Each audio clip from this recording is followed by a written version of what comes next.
Hyvää huomenta, päivää, iltaa tai muuta vastaavaa vuorokauden ajankohtaa rakas jääkiekko-yleisö. Minä olen Konsta Kiviniemi ja tämä on Teistä Teippiin podcast. Studiossa tänäänkin vaan Leevi Kiesiläinen, jatketaan kahdestaan ainakin tämä viikko vielä. Veikko on taitaa olla muuttohommissa itse tällä hetkellä. Se voi olla, terveisiä Veikolla. Toivottavasti ei tarvitse ikään kautta käydä, mutta Leevi, mitäs kuuluu? Ei tässä sen ihmeempää. Viime yön nukuin jonkun 1,5 tuntia, mutta sitä edeltävänä päivänä nukuin koko päivää. Et mä en oikein tiedä, onko mä väsynyt vai täynnä virtaa, mutta ehkä se selviää tässä jakson aikana. Kyllä, se on rankka toi sun unirytmi kieltämättä, mutta rankat duunit vaatii rankat huvit, ja täällähän me ollaan hupia pitämässä. Itse olen tällä hetkellä vähän tämmöisen ihan 7H-lenssun alla, joten jos se kuuluu mikrofonin läpi sinne teidänkin korvakäytäville, niin valitukset voi lähettää vaikka Teistä Teippiin Instagramiin. Mutta käydään tähän alkuun, niin kuin meillä on monesti tämän podcastin aikana ollut jo tapana, niin vähän talousuutisia. Leevi, latti on sinun. Joo, kyllä saatiin ei saatu itse asiassa 3 tilinpäätöstiedotetta tai tämmöistä raporttia, sillä eräs lappeenrantalainen jääkiekkoseura on nyt ilmeisesti päättänyt, että ei näistä tarvitse ihmisille kertoa. Eli Saipa, kätellään tämä nyt tästä ihan ensimmäisenä, eli tämä on Etelä-Saimaan jutusta nyt luettu, koska en jaksanut mennä virreen ja maksaa 4 euroa siitä, että saisin tämän tilinpäätöksen täältä esiin. Koska nämä ovat itse tosiaan päättäneet, että he eivät ainakaan vielä ole tähän äänittämishetkeen, eli maanantai 2.9. ja minuuttia vaille 7 illalla kello, niin eivät ole omaa tiedotetta vielä lyöneet pihalle, niin Etelä-Saimaan jutusta tästä heti ensimmäinen kappale menee näin, että Liiga Saipan viime tilikausi oli kiekkoyhtiön historian synkin ja raskaasti tappiollinen. Yhtiö kirjasi tilikaudelta 4,8 miljoonan euron liikevaihdolla 1,17 miljoonan euron tuloksen, miinus 1,17 miljoonan euron tuloksen ennen tilinpäätössiirtoja ja veroja. Ja sitten tässä on vielä jatkettu sitten, kun täällä on nyt Etelä-Saimaan noheva Vesa Salminen sitten ilmeisesti käynyt tämän ostamassa, niin on mainittu tähän sitten vielä, että suurin yksittäinen syy oli heikko urheilumenestys, kun sarjan jumboksi nauliin tullut liigajoukkue ei vetänyt yleisöä halliin, ja samalla ottelutapahtumien oheismyyntikin sakkasi. No, tästä nyt lyhyesti nämä on näitä tätä on vähän tämmöinen, totta kai noi on isoja lukuja, mutta tämä liikevaihto ei ole iso luku, mutta tappio on hyvinkin iso, niin tämä on ehkä vähän tämmöinen maton alla lakasu, kun nyt on uudet omistajat jo askissa ja uusi kaikki muu, niin ehkä tämä kertoo ehkä enemmän siitä, että mihin Saipaan, tai just sitä, että mitä on viime kaudella tapahtunut, mutta uusi omistus, uusi rahoituspohja, niin tämä nyt ei ehkä ole ihan niin merkittävä uutinen. No, toki on se paljon turskaa, mutta tilanne on täysin erilainen tällä hetkellä Saipalla kuin mitä se olisi, jos esimerkiksi toi aikaisempi omistajapohja olisi jatkanut, niin tämä nyt ei ehkä ole se relevantein mahdollinen sitten kuitenkaan uutinen, vaan se on se ensi kauden tilikauden tiedote on sitten se, mihin ehkä pureudun myös siinä kohtaa vielä tätä podcastia teemme. Mutta sitten 2 merkittävämpää, no Lahden Pelicans ennätystasolle jälleen liikevaihto, niin kuin tässä on liigaseuralla ollut tapana, nousi melkein 2 miljoonaa, mikä on loistava suoritus, ja turskaa tuli 79 000, eli ihan voisin kuvitella, että ovat ihan tyytyväisiä. Toi 69 tonnia ei mikään ihan valtava tappio ole, ja Pelicanskin kuitenkin näitä konsernihommia pyörittelee, heillä on raflaa sun muuta vastaavaa, niin ovat saaneet, sanotaan näin, että toi on suht halpa hinta tuommoisesta 2 miljoonan. Kuitenkin melkein 20%, 19,5% kasvusta peilaten viime kauden ihan ok. Ja sitten on tämä Grande Finale, tämmöinen uutinen, joka mulle toi hyvän mielen, ja joka on erittäin piirteitä myös koko sarjan kannalta, nimittäin tässä ollaan näitä talouslukuja kauhisteltu, että voi herran jumala, kun kaikki muut tekee tappiota paitsi sitten Oulun Kärpät tiedotti, että 33,8 miljoonaa euroa oli liikevaihto viime tilikaudella, eli semmoinen pikku numero sieltä. Se oli ennen tätä muistaakseni siellä 20 korvilla tuossa edeltävällä kaudella. En ole nyt tarkistanut sitä, enkä ole kyllä myöskään syynännyt tätä tiedotetta ihan niin tarkkaan tässä nyt ei näytä suoraan lukevan, että kuinka paljon se oli, mutta muistelen, että se olisi ollut siellä 21 miljoonan paikkeilla, eli melkoinen kasvuloikka, ja tästä on nyt sitten liiketulokseksi muodostunut 1,0 miljoonaa euroa, eli Kärpiltä suoranaisesti aika fantastinen tilikausi. Ei tuossa voi oikeastaan muuta sanoa, että tuolla osataan firmaa pyörittää ja aika vastaan sanomaton. Mielenkiintoista tulee nyt sitten nähdä, että kun tuossa alkaa olemaan jo oikeasti sitten kaulaa noihin Tapparaan ja Ilveksiinkin sitten aika paljon, niin se, että miten tämä nyt tulee tulevaisuudessa sitten tuolla urheilullisesti näkymään, että meneekö nämä sitten kuinka isosti muista ohi tulevaisuudessa, sitä jäämme tarkkailemaan, mutta joo, Saipalle turskaa ja Pelikanssille ok, ja Kärpille voisi puhua jopa ehkä, että yksi liigahistorian kovimmista, ellei jopa kovin tilikausi, näin niin kuin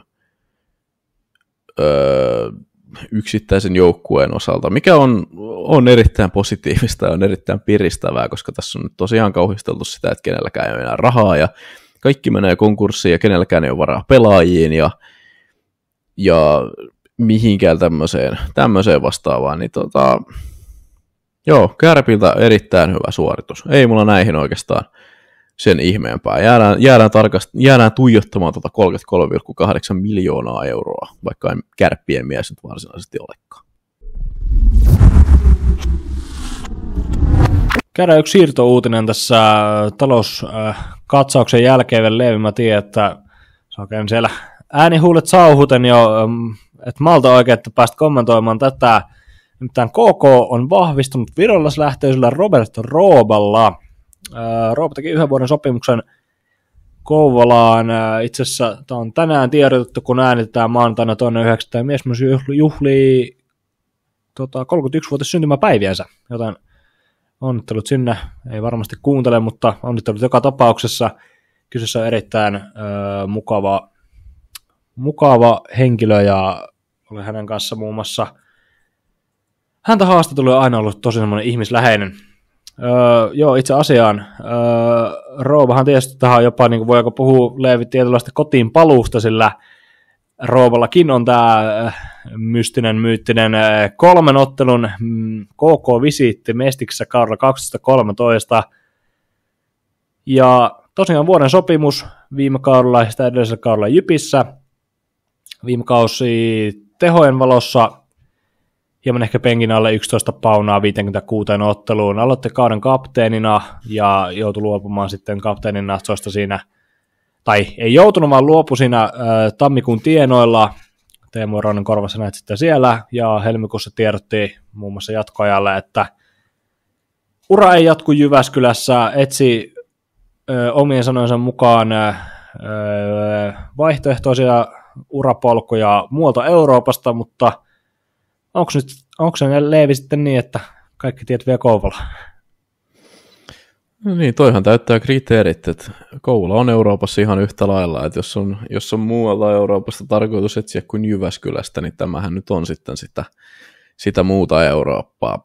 Mutta joo, KKlle, no sanotaanko näin, että ehkä en olisi keksinyt parempaa välttämättä. Jos otetaan tämmöiset ihan puhtaat joukkueen tarpeet tällä hetkellä huomioon, niin en olisi varmaan keksinyt kyllä parempaa hakua ehkä tähän koloon. Että vaikka noin nyt on pisteiden puolesta mennyt ja muutenkin ehkä pelillisesti noin pari viime kautta Roopalta aika penkin alle, niin tuossa just kattelin, että kokoonpanot noihin viimeisiin harjoituspeleihin, niin siellä kun oli Gallo ja Törkkä oli majukomennuksella ja sitten Davidson oli jossakin ja Jaakola oli jossakin, mikä on siis ihan normaali tilanne SM-liigan niin kuin kesken kauden jääkiekko-nimisessä pelissä, että on 4 hyökkääjää jossain sivussa, niin siellä oli sitten ei yhtään ammattilaisottelua pelannut Emil Välilä 30 vasemmassa laidassa ja nelosketjusta sitten puuttui se toinen laituri kokonaan, eli siinä mielessä ihan, että saivat tämmöisen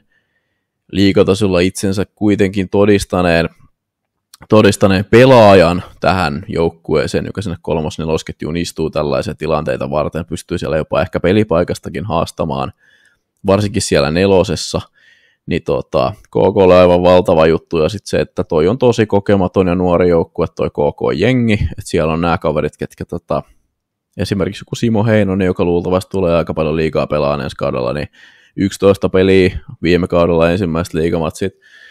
Äsken mainittu OP Jaakola taitaa olla pelannut 3 peliä. Akseli Mäkinen, joka on nyt vetänyt kokoonpanossa koko harjoituskauden, niin taitaa olla 1 pelin pelannut urallaan liigaa. Ja nuoria kundeja, jotka on pelannut siis Mestistä. Ja sitten noit U20-pelejä sitten se välillä on siellä ja tälleen. Että kyllä toi nimenomaan tähän joukkueeseen, tähän tilanteeseen, niin aivan huippu tärkeä hankinta KKlta.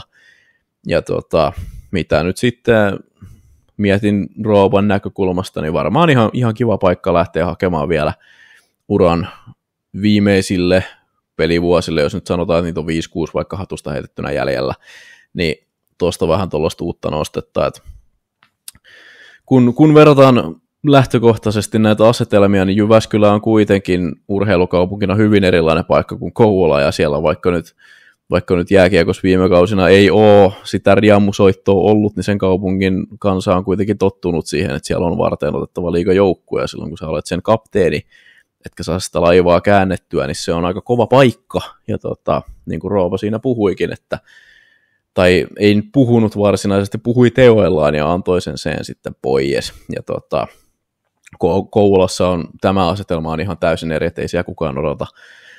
Ehkä nyt sitä 12 sijaa sitten odottavat, mutta asetelmana ihan täysin erilainen, ja myös sitten toi valmennushomma, että en tiedä oliko hänellä Rautakorven kanssa varsinaisesti mitään ongelmia ikinä, tai Niemisen tai Heiskasen, mutta että nyt on ainakin, jos vertaa siihen näihin 2 edelliseen Jyp-kauteen, kun ei Roopalla oikein kulkenut, ja vertaa siihen, että minkälainen valmennus siellä oli, ja sitten katsoo, että minkälaiseen valmennukseen hän nyt astuu KK:ssa, eli Jouko Myrrä, joka on Seth Bartonin sanojen mukaan painottanut sitä, että kaikki coachit on samalla viivalla, ja niin kuin siellä on apukoutsi Tuukka Poikonen huolehtii enemmän näistä taululle piirtämisistä, ja Myrrä sitten isosta kuvasta, ja jauhaa pelaajien kanssa muustakin kuin jääkiekosta, ja tälleen vastaavaa, niin asetelma on ainakin nyt hyvin erilainen, että kyllähän Roopat nyt tarvittava taito varmaan löytyy, nelosketju, kolmosketju pelata edelleen liigassa ihan hyvin, niin voisin kuvitella, että hänellekin ihan mukava paikka. Kyllä Roopahan puhuu nimenomaan näistä hänen vaikeuksistaan sekä Kaakolassa että ulkopuolella viime kauden aikana, ja erittäin sydäntä lämmittävää ja hieno nähdä, että sai kuitenkin sitten pelipaikan vielä heti alkavalle kaudelle, ja on kuitenkin varmasti, kuten sanoit, niin on nyt pelivuosia vielä jäljellä, niin tämä on hieno nähdä. Joo, kyllä. Ja tulee varmaan kuitenkin myös oikeasti kiva mennä tuommoiseen, kun sä tiedät, että sulla on tossa niinku ihan selkeä paikka ja selkeä rooli, ja just nimenomaan sua tarvitaan nyt tohon. Että sä et ota mitään 4 hyökkääjän paikkaa silleen, että mistä nyt sattuu irtoamaan, vaan se, että sulla on niinku ihan selkeä slotti tuossa, että Robert, me tarvitsemme sinut tähän siinä, anna palaa, saa suorittaa. Niin varmaan ihan lähteekö samaan viroksi? En mä tiedä. Ei kyllä mitään hajua. Pettymys. Niinpä. Teipistä teippiin. Undercardissa Ari Wallin ja kirjoittava toimittaja. On aika tullut käydä läpi meidän tämän paljon puhutun runkosarjan Veikkauksen kärkinelikko. Otanko jopa pienet sillä? Otetaan. Kyllä. Tarvittaisiin oikeasti jotain ääniefektejä. Ei tarvitsisi joka kerta tehdä itse samaksi rumpujen pärinä, mutta joo, joka tapauksessa 4 joukkuetta on jäljellä. Jos et ole kuunnellut aiempia osia, niin mene ihmeessä äkkiä kuuntelemaan edes saadaksesi selville tämän meidän ennustaman järjestyksen. Veikko ei ole tosiaan 2 jaksoa ollut mukana, mutta tosiaan unohtui viimekin viikolla mainita, että hän on siis osallistunut kyllä tähän meidän sisäiseen äänestykseen, minkä perusteella me tämä järjestys määritellään tähän jaksoon. Mutta koska Veikko ei ole täällä, mä voin nyt lukea hänen riviinsä tästä mitä hän on äänestänyt, koska se ei varsinaisesti vielä spoilaa mitään. Veikko äänesti siellä 4 Ilves, siellä 3 Pelicans, siellä 2 Kärpät ja runkosarjan voittajaksi Tapparan. Ollaan saatu myös muutama kommentti tuonne Spotifyn kommenttikenttä. Jättäkää ihmeessä meille sinne palautetta tai kehitysideoita tai ihan oikeastaan mitä tahansa, kun pysytään silleen suht hyvin maun rajoissa, niin voidaan sitten niitä jaksossa lukea. Pidetään anonymiteetti päällä. Luotan täällä tämmöinen rivi kuin Kärpät, Ilves, Mouhot ja Pelicans. Mitä Leevi veikkaat? Mitä värejä kyseinen henkilö saattaisi mahdollisesti tunnustaa? Niin, se on varmasti Tappara-fani tämä. Et se on vähän samalla tavalla kuin tuossa viime kaudella, että meille päästiin oikein kunnolla Tappara-leirin ihon alle siinä loppuvuodesta, mutta sitten päästiin myös muiden ihmisten ihon alle sillä tavalla, että meitä haukuttiin siitä, että me vaan dissataan Tapparaa ja haukutaan Tapparaa, mutta sitten samalla niin kuin myös mulle tarjottiin esimerkiksi, että lähetetään Tapparan fanipaita, että vähän on mielenkiintoinen ristiriitatilanne, mutta joo, kyllä mä voisin kuvitella, että tämä on jopa tämmöinen piilotappara, että on koittanut kätkeä itsensä. Ei, mutta mun on pakko sanoa, ihan arvostettavaa, miten Tappara on ottanut ton Mouhot niin kuin käyttöön itselleen ja niin kuin oikein elää sen kautta. Ja niillä on, mikä se Mouhot on liekeissä chantti siellä aina. Se on silleen jopa ihan silleen hyvä tilanne komiikkaa. Toinen rivi, mitä ollaan saatu, on Tappara, Pelicans, Ilves ja Kärpät. Sitten oli myös Kärpät, Ilves, Tappara ja Pelicans. Ja itse olisin tosin sijoittanut Kalpan top 4. Ei toi mun mielestä kohtuuton. Me jätettiin toki Kalpa 5. kyllä, mutta olisiko nähnyt tämmöistä maailmaa, missä toi olisi ollut mahdollista? No kyllä siis siinä mielessä, että jos tästä joku nyt totaalisesti romahtaa, niin joo, että paperillahan nämä nyt on Kalpaa vahvempia, mutta siellä on aina se mahdollisuus, että jollain näistä menee isosti vihkoon, ja sitä kautta sitten se Kalpa siihen polkaisee, että joo, miksei on se mahdollista, että ne vaikka jonkun tosta vaikka 4. nousis. Joo, on sauma, miksei. Mutta ei meidän papereissa missään tapauksessa Kalpasta tule ikinä mitään koskaan. Ei todellakaan. Oltiin saatu myös aiheen ohi yksi otsikko, mutta luotan tässä samalla nyt, ettei rajata mitään. Täällä Liigapörssistä tarvinneen ja kutsun, että pääsee liittymään testiteippiin ryhmään. En löydä muuten mihin kirjautua. Leevi, kommentoi. No joo, Liigapörssistä ei tarvitse erillistä kutsua. Sen pitäisi löytyä sen kimpan ihan sillä, että laittaa sinne hakuun teipistä teippiin. Mulla on tässä nyt, mä tämän kimpan tähän puhelimeni ruudulle, avaan heti kun Facebook haluaa tehdä yhteistyötä mun kanssa, eli nyt. Niin nyt kun mä menen täältä kimpasta katsomaan, niin täällä on tällä hetkellä 3 sivullista ja 54 joukkuetta. Eli ollaan muuten tosi hyvin, kyllä, siis ollaan käytännössä siellä, missä oltiin viime kaudellakin, mikä on niin kuin aivan loistavaa. Kiitos teille kaikille jo etukäteen, puhutaan sitten jakson lopulla tästä vielä enemmän. Mutta siis pitäisi onnistua sen liittymisen ihan sillä, että painaa tuonne hakuun se teipistä teippiin. Konsta sä oot tehnyt, mä oon perustanut tämän kimpan, niin mä oon niin kuin automaattisesti tähän liittynyt, mutta muistat sä, miten se tapahtui?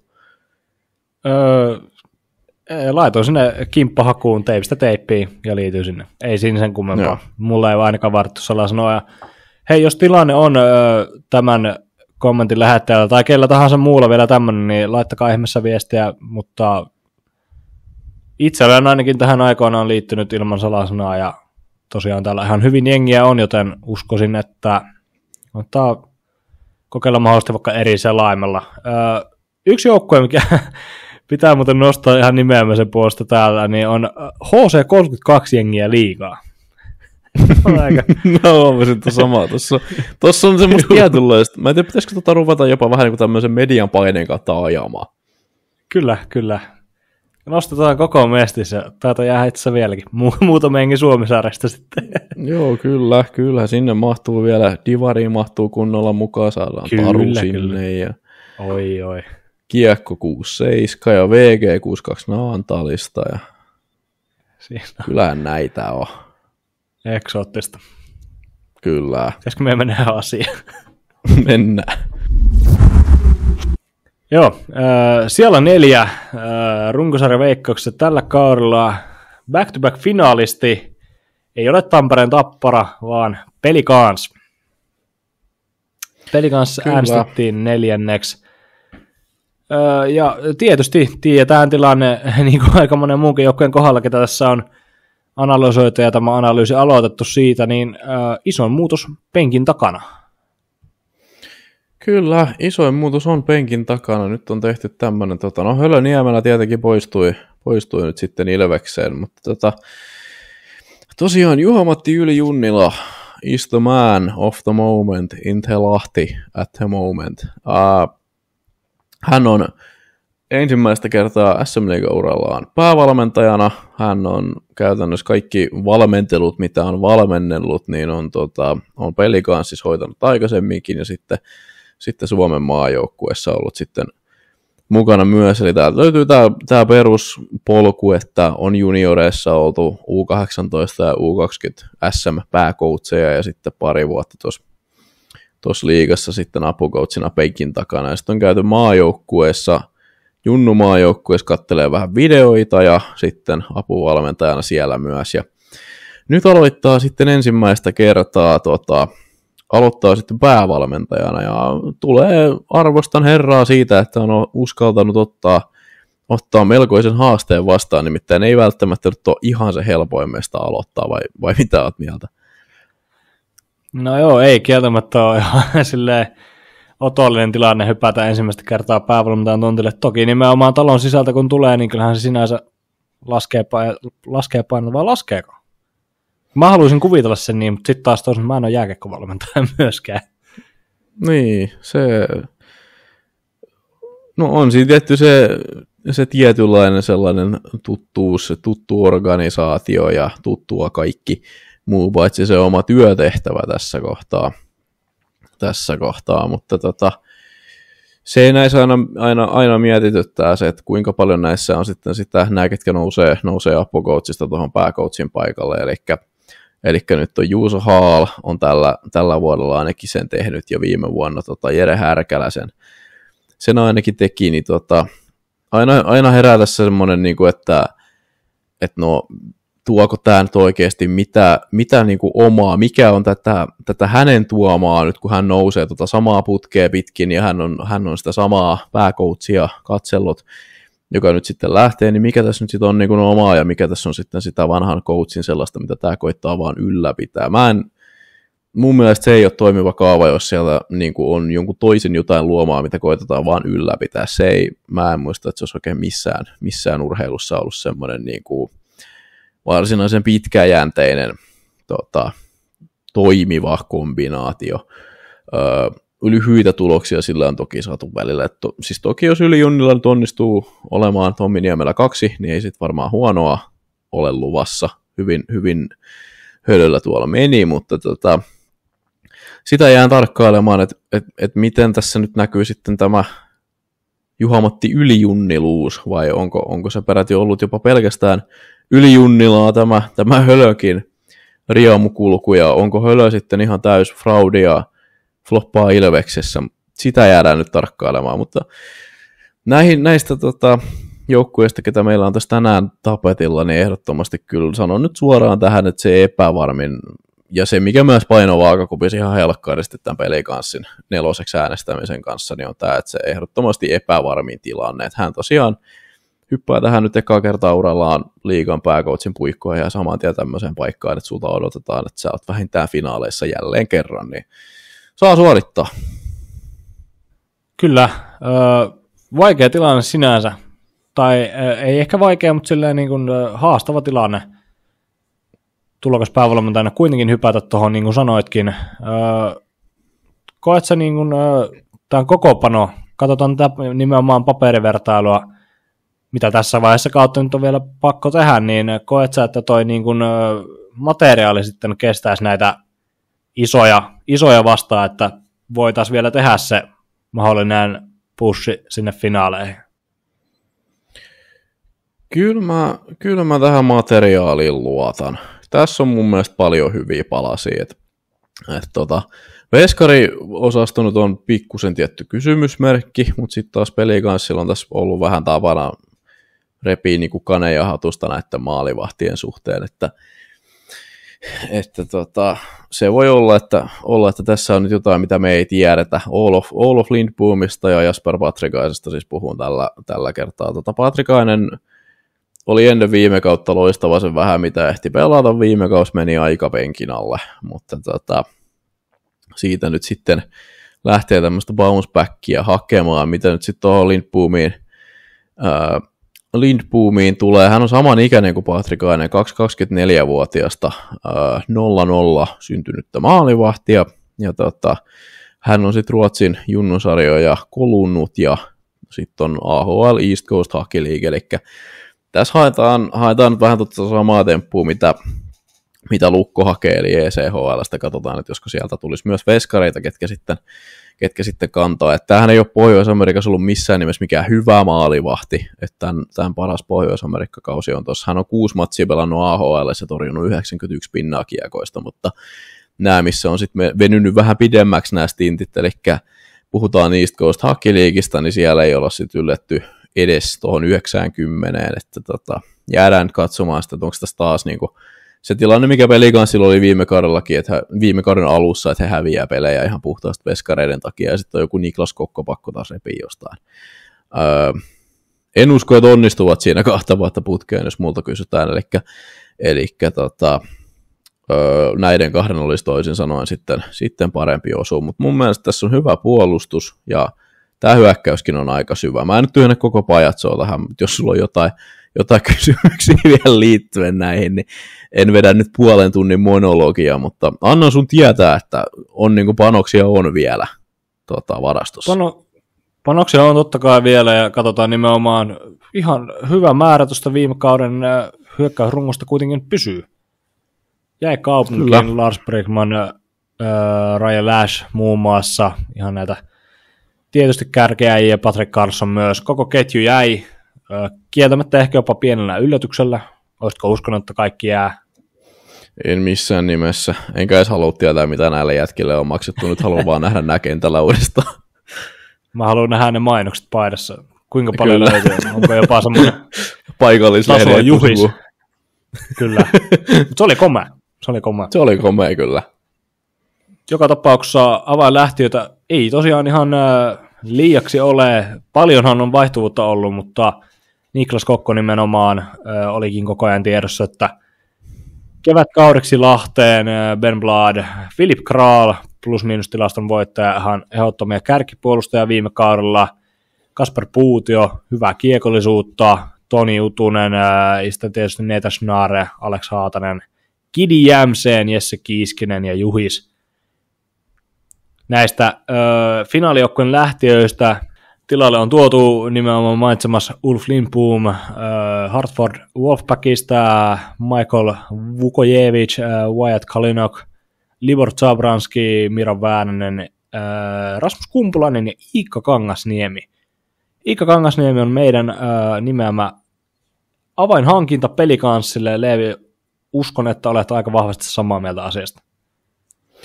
Olen joo, kyllä tähän voin hyvin samaistua, että Pelicans kuitenkin menetti tuosta arvokkainta hyökkääjää, varsinkin toi Jämseeni on semmoinen, mikä mulle jäi tästä, niin kuin, että hänelle on nyt haettu tähän korvaan, mutta kyllä ehdottoman tärkeää tämmöistä, no kakkosketjuhan varmaan tulee pelaamaan, mutta joka tapauksessa sieltä sitten tehoja ja tuossa kun äsken noita pelaajia, lähteneitä pelaajia luettelet, niin se Pelicansin tulosyksikkö tosiaan otti melkoisen kolhun. Et siinä on äsken mainitsemas Jämseeni lähti ja Nitschnar lähti. Ja Aaltosenkin voi, jos haluaa tämmöisen 3 ketjun tulosyksikkö hässäkän tähän tehdä, niin Aaltonen ja Alex Haatanen pelasi myös hyvän tehokkaan kauden tuossa, että kyllä tuolta pakko oli tuoda jotakin sisään, ja toi on erittäin, siinä vaiheessa kun lähdetään jotakin tuomaan sisään, niin toi on kyllä erittäin hyvä jotakin, että erittäin fiksu ja taitava, kyllä. Fiksu ja taitava ja nerokas ja nokkela pelaaja, niin hyvä hankinta Pelicansille. Olisin hyväksynyt myös ton Wyatt Kalinokin, koska se Philip Kral oli aika melkoinen palanen tässä joukkueessa, ja se on sellainen, että se oli vähän niin kuin pakko korvata.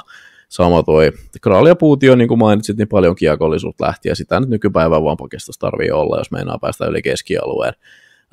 Nimenomaan itse hallitsemalla sitä pelivälinettä, niin Vukojevic ja Kalinok varmaan siinä auttavat hyvin, mutta Kangasniemi oli tämmöinen niin kuin vielä tärkeämpi, mitä piti tuoda, koska tuolta lähti niin paljon kuitenkin sitten ihan suoraan tehoja tuosta hyökkäyksestä, niin sitä piti jollain myös korvata, ja onhan se Pelicans-fanit varmaan tykkää, kun tämä jätkä palaa takaisin Lahteen.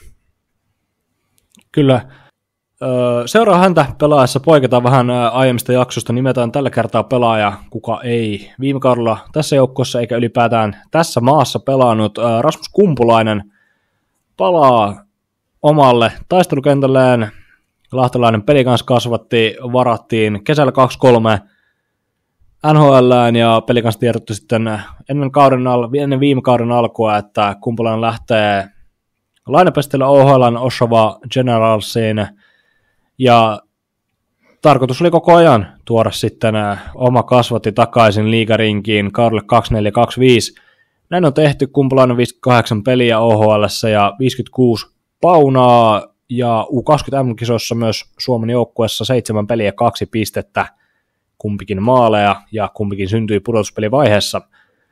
Ylipäätään nimenomaan kun tiedetään, että nuori pelaaja palaa Pohjois-Amerikan jälkeen vielä kotimaan kaukaloihin, niin ensinnäkin eikö ole vähän erikoinen ajatus, tai mä haluan kuulla sun mielipiteen, koska mun mielestä on erikoinen askel pelaajauralla, vaikka sitähän oli tiedossa, ei sillä. Ja tämä oli suunniteltu selvästi, mutta kun sä lähdet nuorena pelaajana kehittymään Pohjois-Amerikkaan, niin kuinka paljon se loppujen lopuksi sitten palvelee, että sä palaat, vaikkakin sä palaat sitten miesten sarjaan kehittymään sitten nimenomaan eri aspekteilla, mutta tämä on kaiken kaikkiaan mulle vähän erikoinen urasiirto. No joo, sä oot ihan oikeassa tossa, että en mä tiedä, hakeeko hän täältä sitten jotain niin pelin rakenteen parempaa ymmärtämistä tai jotain ammattimaisuuden.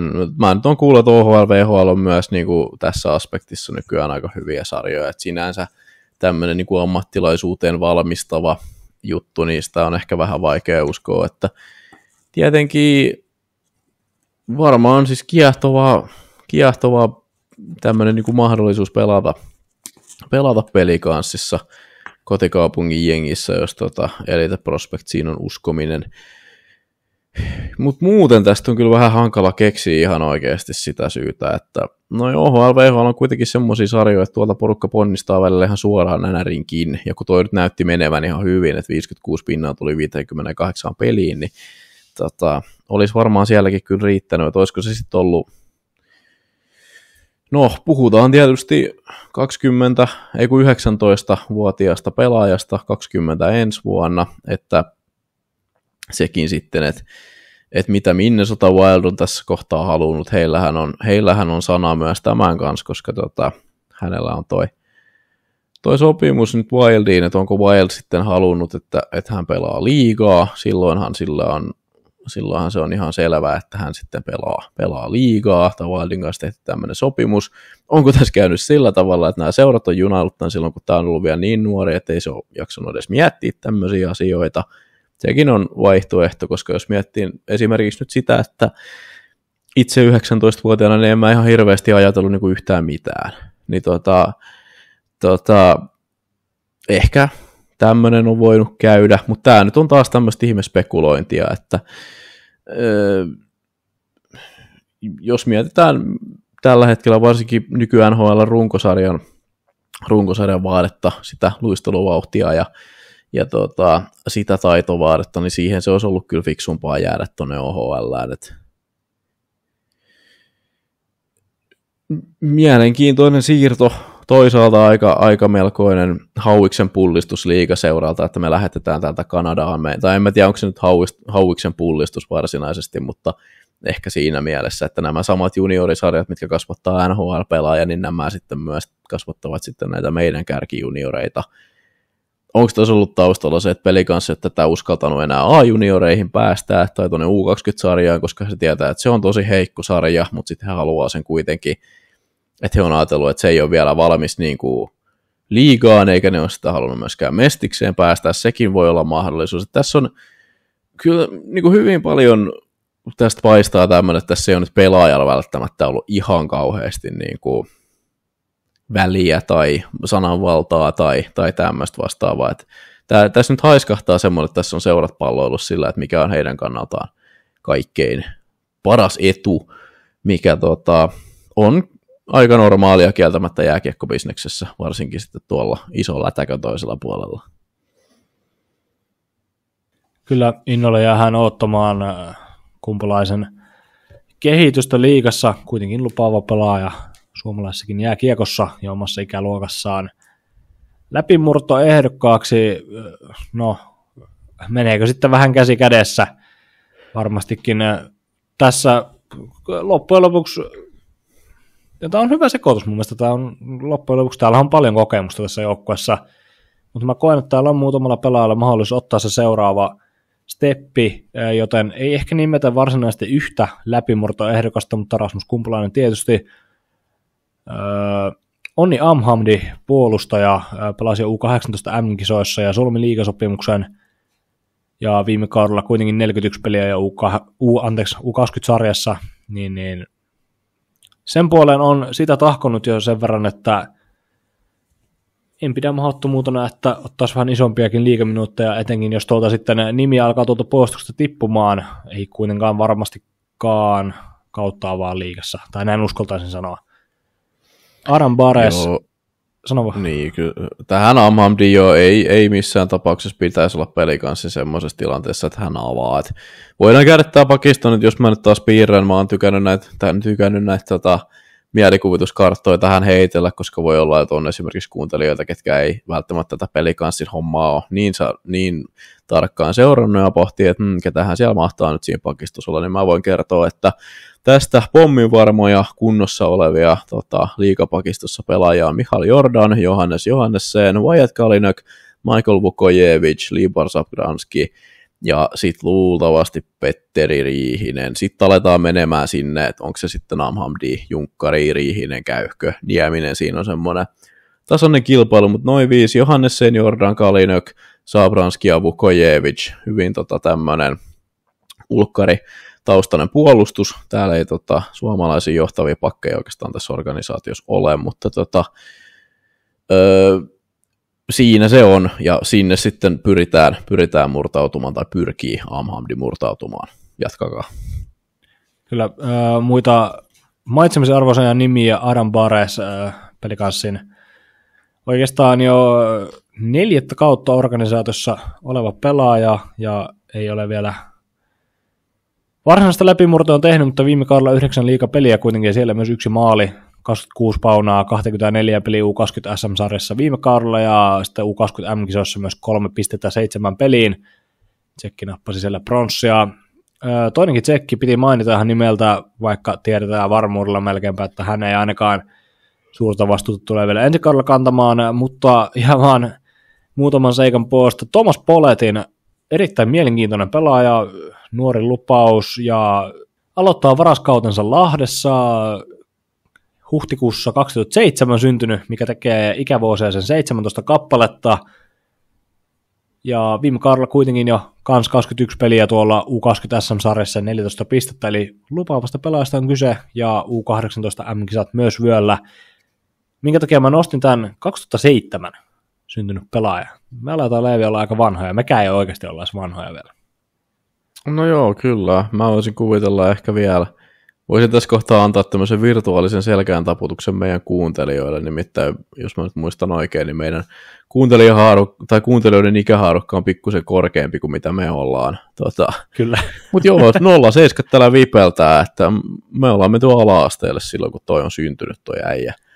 Ja tuolla se nyt sitten mahdollisesti jo SM-liigaa painaa. Täytyy tuosta viime kaudelta nostaa hänen ainut playerimatsinsa, minkä pelasi tässä Pelicans U20-joukkueessa, niin 27 minuuttia tullut boksia. Et se on se vaatii melkoisia urotekoja kyllä. Mä en tiedä, onko siellä pari kakkosta.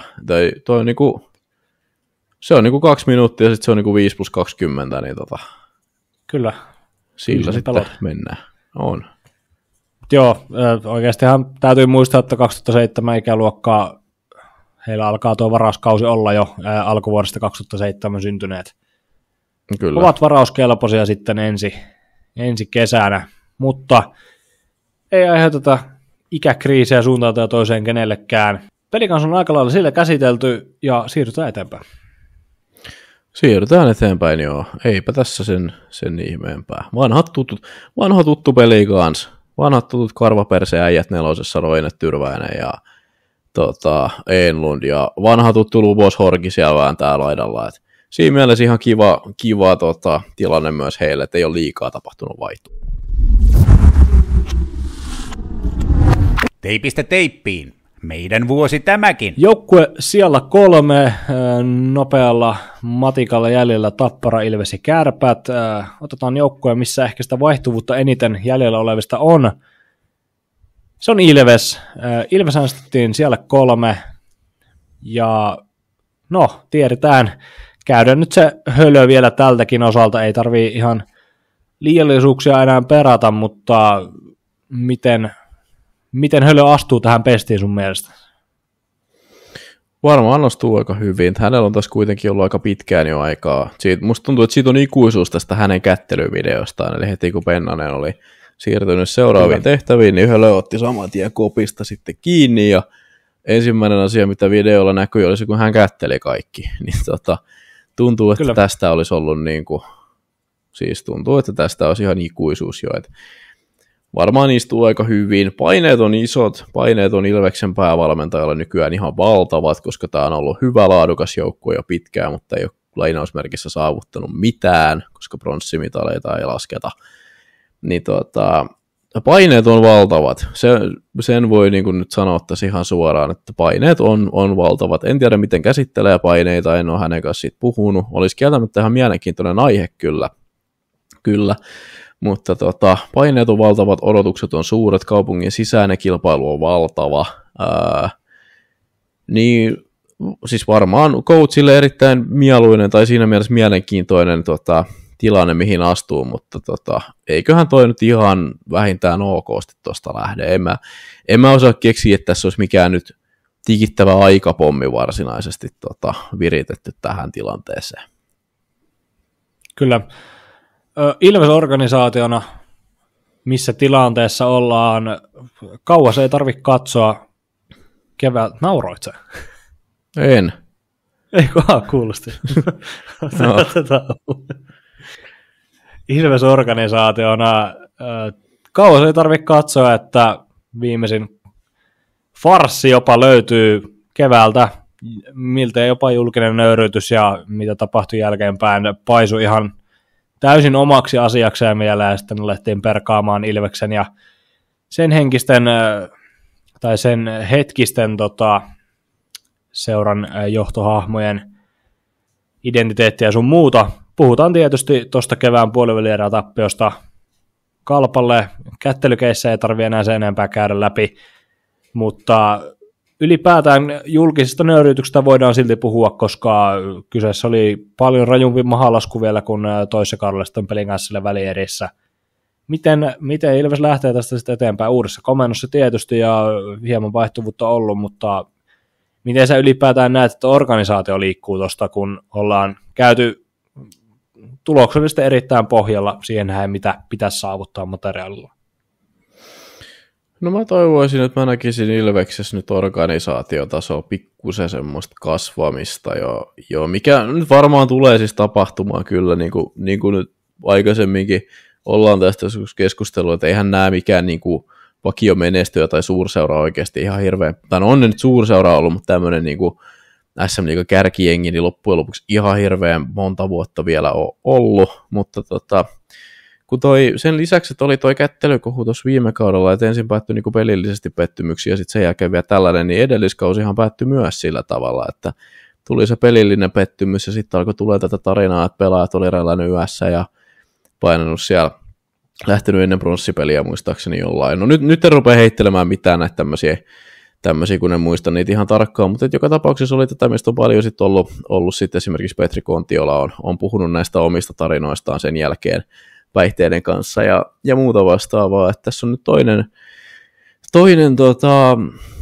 vuosi putkeen jo tämmöistä niinku urheilullista pettymystä seurannut tämmöinen ihan täysin ulkopuolinen kohu, niin se olisi kiva, jos nämä saisi nyt purkitettua tämän kauden tällä kertaa silleen, että fokus pysyisi pelkästään jääkiekossa, he varmaan tykkäisi siitä itsekin. Uskon siinä mielessä tähän, että nyt täällä alkaa tällä niin sanotulla johtavien pelaajien ryhmällä, niin alkaa olemaan muillakin kuin Niklas Freemanilla jo pikkuhiljaa vähän kilsoja takana. Eemeli Suomi on nähnyt kaikki nämä vuodet, Jarkko Parikka on nähnyt nämä vuodet, Arttu Pelli on nähnyt nyt nämä tässä. Tämmöiset kaverit, ketkä täällä on hetken jo ollut, niin uskoisin, että näillä on ehkä, tai haluaisin ainakin toivoa, että näillä olisi joku vaikutus. Että tämä toiminta, kun jos nyt vertaa tätä niin kuin tämmöistä tavallaan organisaation toimintaa, että mihin tämä edelleen niin kuin on luistanut tässä kauden lopulla, niin kyllä tämä on tuohon naapuriin verrattuna ihan eri tasolla niin kuin siinä mielessä. Että toivoisin, että tämäkin nyt pääsisi pikkuhiljaa näistä kasvukivuistaan, ehkä, jos sen niin voi asetella. Mutta joo, pöytä on jälleen kerran puhdas. Se on nyt ollut puhdas tässä jo hetken aikaa, ja tässä on myös pari kautta nyt aloitettu sillä lailla, että pöytä on ollut kohtalaisen puhdas. Nyt se on kokonaan puhdas, ja tästä lähdetään nyt rakentamaan sitten sama vanha kapteenisto, tai no ei nyt välttämättä ihan kokonaan sama vanha kapteenisto, mutta sama vanha C siellä nyt ainakin on Niklas Freeman, sama vanha A siinä mielessä, että Eemeli Suomi on siellä, Joonas Nättinen saiton yhden A:n, hän ei siellä nyt viime vuonna ollut, mutta siinä on johtavien pelaajien ryhmä, ja siihen sitten Tommi Niemelä uutena coachina, niin lakaisu on tapahtunut, ja nyt lähdetään taas, en tiedä kuinka monta kertaa mä saan tähän jaksoon viljeltyä tämän, että saa suorittaa, mutta nyt saa taas suorittaa. Mä oot sä pitänyt kirjaa, tää oli 3 tähän mennessä. Oli, no niin hyvä, että sä pidät kirjaa siitä. Katsotaan, kuinka mä pystyn tähän viljelemään, ilman että mä rupean pakottamaan siis. Niin, tiedetään, että vastakkainasettelu Tapparan kanssa on ollut aina ja tulee aina olemaan, mutta erityisesti viime kausina seurat on taistellut samoista sijoituksista kirjaimellisesti ihan runkosarjan loppuun asti ja nimenomaan sen voitosta. Ensinnäkin tuo tasoero Tapparaan, koetko, että se on kasvanut nytten, ja tämä on kaksosainen kysymys. Jos koet, niin koetko, että se helpottaa tietyllä tapaa jopa Ilveksen lähestymistapaa tähän kauteen, tai jotain paineita ottaa jopa pois? No, toi on vähän paha kysymys. Mä sanoisin, että se on kyllä kasvanut.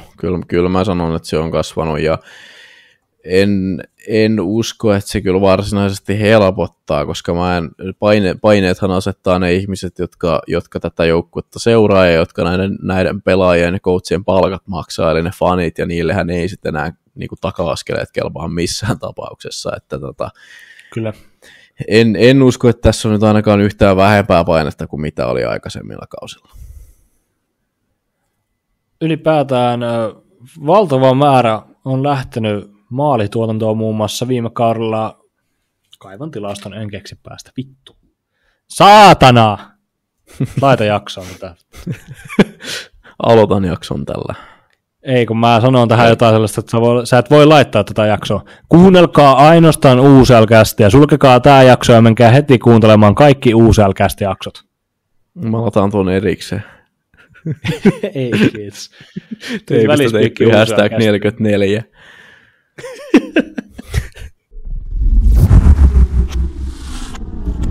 Teipistä teippiin. Mieli kevyt, jalka raikas.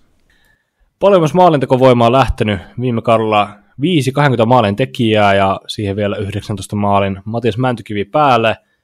Jani Nyman, Emeli Suomi, Joona Ikonen, Petr Koditek, Oula Palve. Noin 20 maalin miehet. Vaan yksi jatkaa, Emeli Suomi. On tietysti ovet on käynyt myös sisäänpäin ja on tuotu mahdollisia korvaajia tähän, mutta ketkä näistä, Leivi, sun mielestä on, ketkä täyttää nimenomaan tätä maalinteko-osastoa, vai koetko, että tahti hidastuu, tai luonnollistahan se on, että se hidastuu, koska tuommoista syvyyttä maalinteon suhteen hän erittäin harvoin liigassa, mutta ketkä sitten astuu sun silmissä esimerkiksi siihen Nymanin rooliin? Nyman kuitenkin 26 kaappia maalipörssin kakkossa ja koko liigassa. Joo, kyllä, oot ihan oikeassa. Paljon on maalin nimenomaan, tai tämmöistä viimeistelyvoimaa lähtenyt tästä joukkueesta. Tästä jos mun nopeasti nyt katselen näitä ketä Ilves on tänne tuonut, niin mun on hirveän hankala löytää tästä semmosia maalipyssyjä. Että tässä on vähän niin kuin nyt sysätty sitten näiden lähteneiden pelaajien tällaista viittaa, niin no totta kai Jens Löge on ihan kärkikorin vahvistus tähän joukkueeseen ja mihin tahansa liigajoukkueeseen. Ja häneltä nyt soisi odottaa sen 20 kaappia tässä, mutta sitten ruvetaan katselemaan tuonne Joonas Nättisen suuntaan, että sieltä pitäisi ruveta tulosta tuleen. Sitten katsellaan näitä, ketkä sitten on tuloksen teon puolesta ollut vähän hiljaisempaa viime kausina tai on ollut vähän loukkaantumisia tai tällaisia, että täältä nyt sitten odotettaisiin, että Kasper Björkqvist pystyisi vähän pohjaketjuista tuottaan ja sitten odotettaisiin, no Adam Naiman, hänet nyt on pakko tähän laittaa myös, että sentteri, 23-vuotias, nuori ja notkee niin sanotusti, käytännössä pinna per pelipelaaja Tsekissä ja tulee nyt sitten tuohon, että Naiman Löke, siinä on semmoista korvaavaa voimaa. Daniel Gasta sitten pakistosta kyllä osaa lyödä limpun häkkiin, toki hän korvaa vähän eri pelaajia tässä joukkueessa, mutta näin, ja Ilves tässä nyt sitten toivoo, että nämä kaverit, kenellä viime kaudella tässä niin kuin nimenomaan tässä joukkueessa oli hankalaa tämän maalinteon kanssa, mutta olivat kuitenkin sitten tässä mukana ja jatkavat ensi kaudella, eli puhutaan nyt Samuli Ratisesta, puhutaan siis varsinkin Ville Meskasesta, tällaisista kavereista, niin se on sitä osastoa sitten mistä Ilves nyt hakee sitä tälle kaudelle sitä tehojen paikkaamista, eli Naiman, Nättinen, Löke ja siihen kylkeen sitten Meskanen ja Ratinen, niin saa suorittaa. Se oli 4. Se oli 4. Hyvä, kun sanot on Gasda. Älä please suut. Hyvä, kun sanot on Gasda, nimittäin tietysti mielenkiintoinen nimi ja sanoi, että korvaa tietysti eri roolin pelaajaa, mutta no, maalintekotaito on yhä tallella, on todistanut sen muun muassa viime kaudella kotimaansa pääsarjassa. 17 kaappia, 13 syöttöä, 52 ottelua. Se on puolustelu aika eksoottinen eurooppalaisessa pääsarjassa jopa.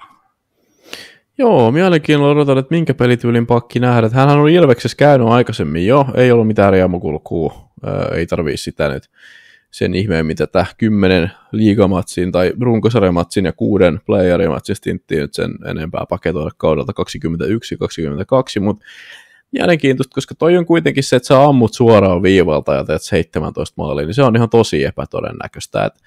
Että mielenkiintoista, että minkälainen seppä sieltä tulee, että kuinka paljon tämä nostaa hyökkäykseen tämä kaveri. Että nythän Ilveksen puolustus on jälleen sellainen, että se tukee kyllä hyvin paljon tällaista yhtä jätkää, joka saa mennä vipeltää nimenomaan pakeissa. Että tämmöinen vähän niin kuin Lancaster oli joskus kukkona tunkiolla viime kaudella Ilves ahneuspäissään tämän pilasi. No Glendening oli hyvä, mutta Sami Niku kun tuonne tuotiin, niin se oli sitten jo liikaa. Sitten siellä kaikki hyytyi enemmän tai vähemmän sen jälkeen, mutta nyt tämä on taas rakennettu vähän sellaiseksi, että tässä on nyt pedattu tällaista yhtä niin kuin oikein hyökkäävän paikkaa nimenomaan Kastalle. Että mielenkiintoista tulee nähdä, että onko tämä vaan sitten ihan hirmuinen laukoja, joka tekee sitten siniviivalta perinteisillä lyöntilaukauksilla sen 17 maalia tai ylipäänsä tekee niitä maaleja, vai kuinka paljon tämä nostaa esimerkiksi kulmauksiin, kuinka paljon tämä nostaa takatolpille, minkälainen luistelija, kiekollinen pelaaja on kyseessä. Et siinä on kyllä seurattavaa Kastan kohdalla. Saappaita on täytettävänä, nykyään sulla täytyy melkein, eli se on sitten kalpa, niin sulla täytyy olla tällainen hyvinkin pisteitä tekevä, jopa hyökkäävä puolustaja, niin tässä olisi nyt sitten Ilvekselle Ilves petaa tästä kaverista nyt sellaista, ja jäädään tarkkailemaan, että miten se meinaa tästä nyt sitten suorittaa, koska pelkillä viivapommeilla toi on aika kova veto toi 17. Maalivahtiosastoa haluan vielä katsella. Ilves laittaa vielä pari vuotta Pelikassia paremmaksi, kun puhuttiin, että Pelikassilla on nuori maalivahti pari, mutta Dominik Pavlat 99, eli 24-vuotias, täyttää 25 tässä.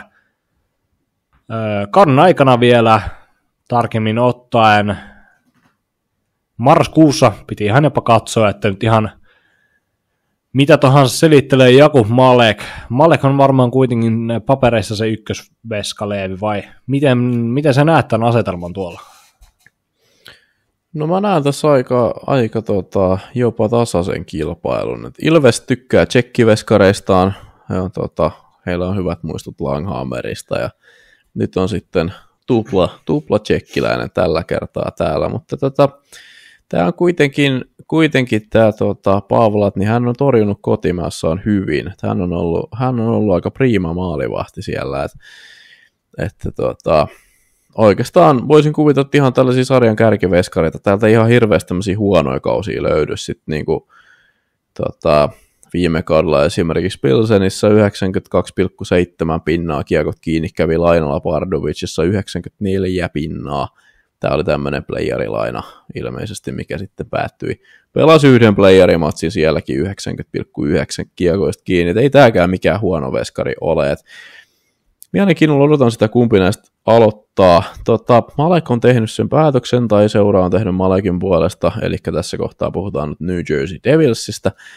Niin on tehnyt Malekin kohdalla sen päätöksen, että hän palaa Ilvekseen. Se tarkoittaa silloin sitä, että Ilvekseltä on luultavasti tullut jonkun sortin varmistus sekä Devilsin että Malekin, mahdollisesti molempien, ainakin varmaan Devilsin suuntaan siitä, että hän tulee pelaamaan ensi kaudella aika paljon. Senhän takia se on tuolla.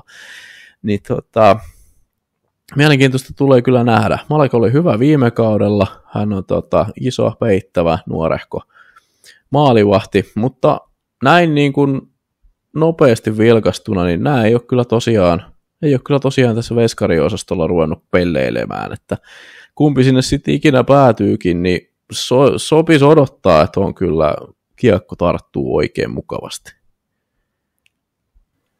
Pohjustan sulle suoran kysymyksen, haluan siihen suoran vastauksen. Onko tässä liigan paras maalivahti-tandemi? Paperilla kyllä.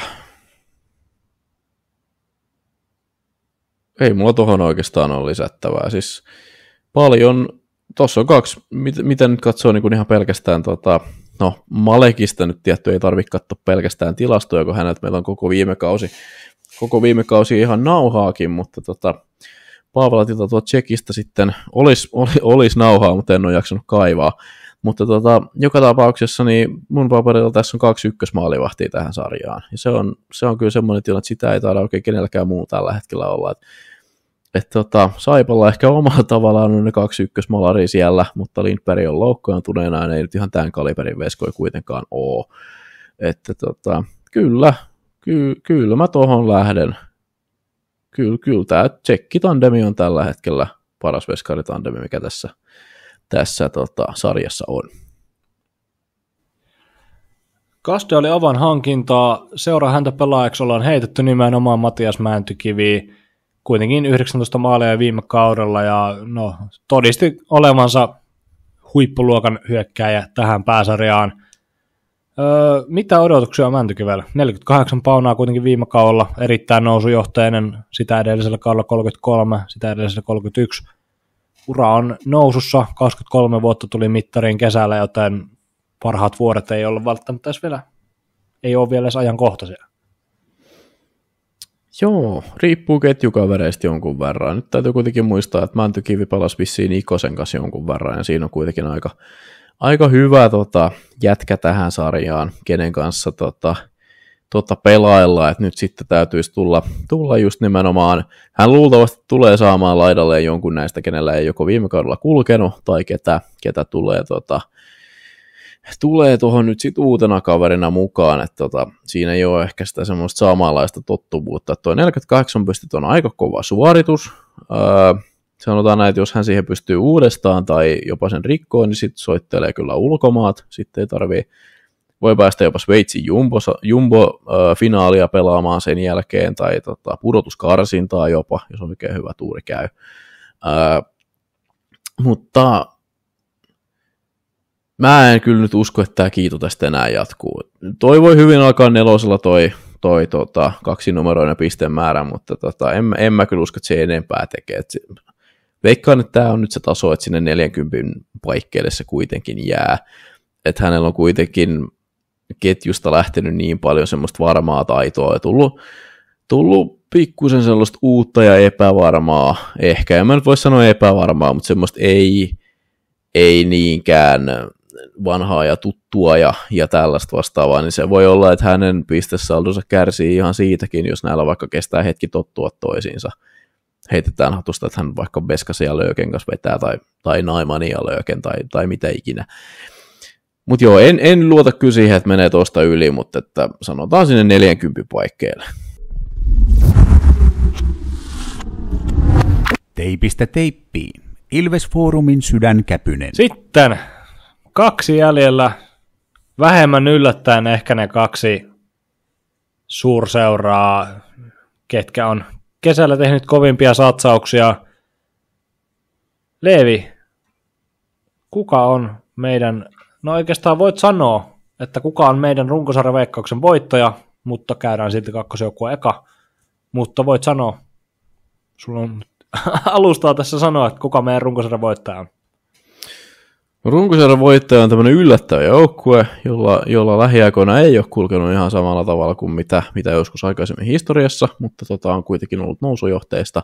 Etenkin viime kaudella loistava tämmöinen bounce back takaisin relevanssin pariin, ja oli vähän coachin vaihtoa ja tällaista, mutta kuitenkin siellä sitten varsinkin niin kuin veskaripeli, tämmöinen tasainen laadukas pakisto monessa eri sanotaanko aspektissa, ja sitten muutamat kärkiketjujen tähtiyksilöt nosti tämän joukkueen ihan täysin uudelle tasolle. Puhutaan totta kai Tampereen Tapparasta, nimittäin Oulun Kärpät on meillä tässä kakkosena. Eli Tappara on nyt tässä, Konsta on kirjoittanut tähän käsikirjoitukseen taas verot, kuolema ja Tappara. Mä en tiedä edelleenkään maksaako Konsta veroja, mä oon kuullut huhua, että kohta ehkä maksaa, mutta joka tapauksessa tämmöinen on tänne kirjattu. Konsta, haluatko avata hieman lisää?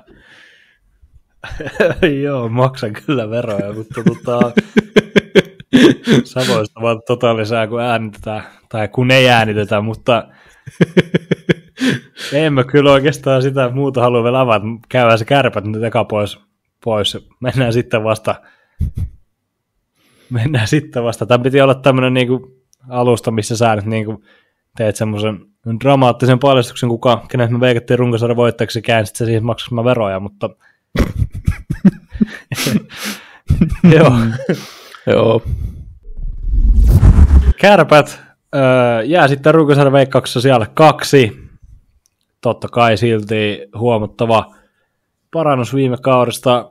Varmaan Kärpillä se keskeisen viesti, että pohjoisen suurseura on palannut.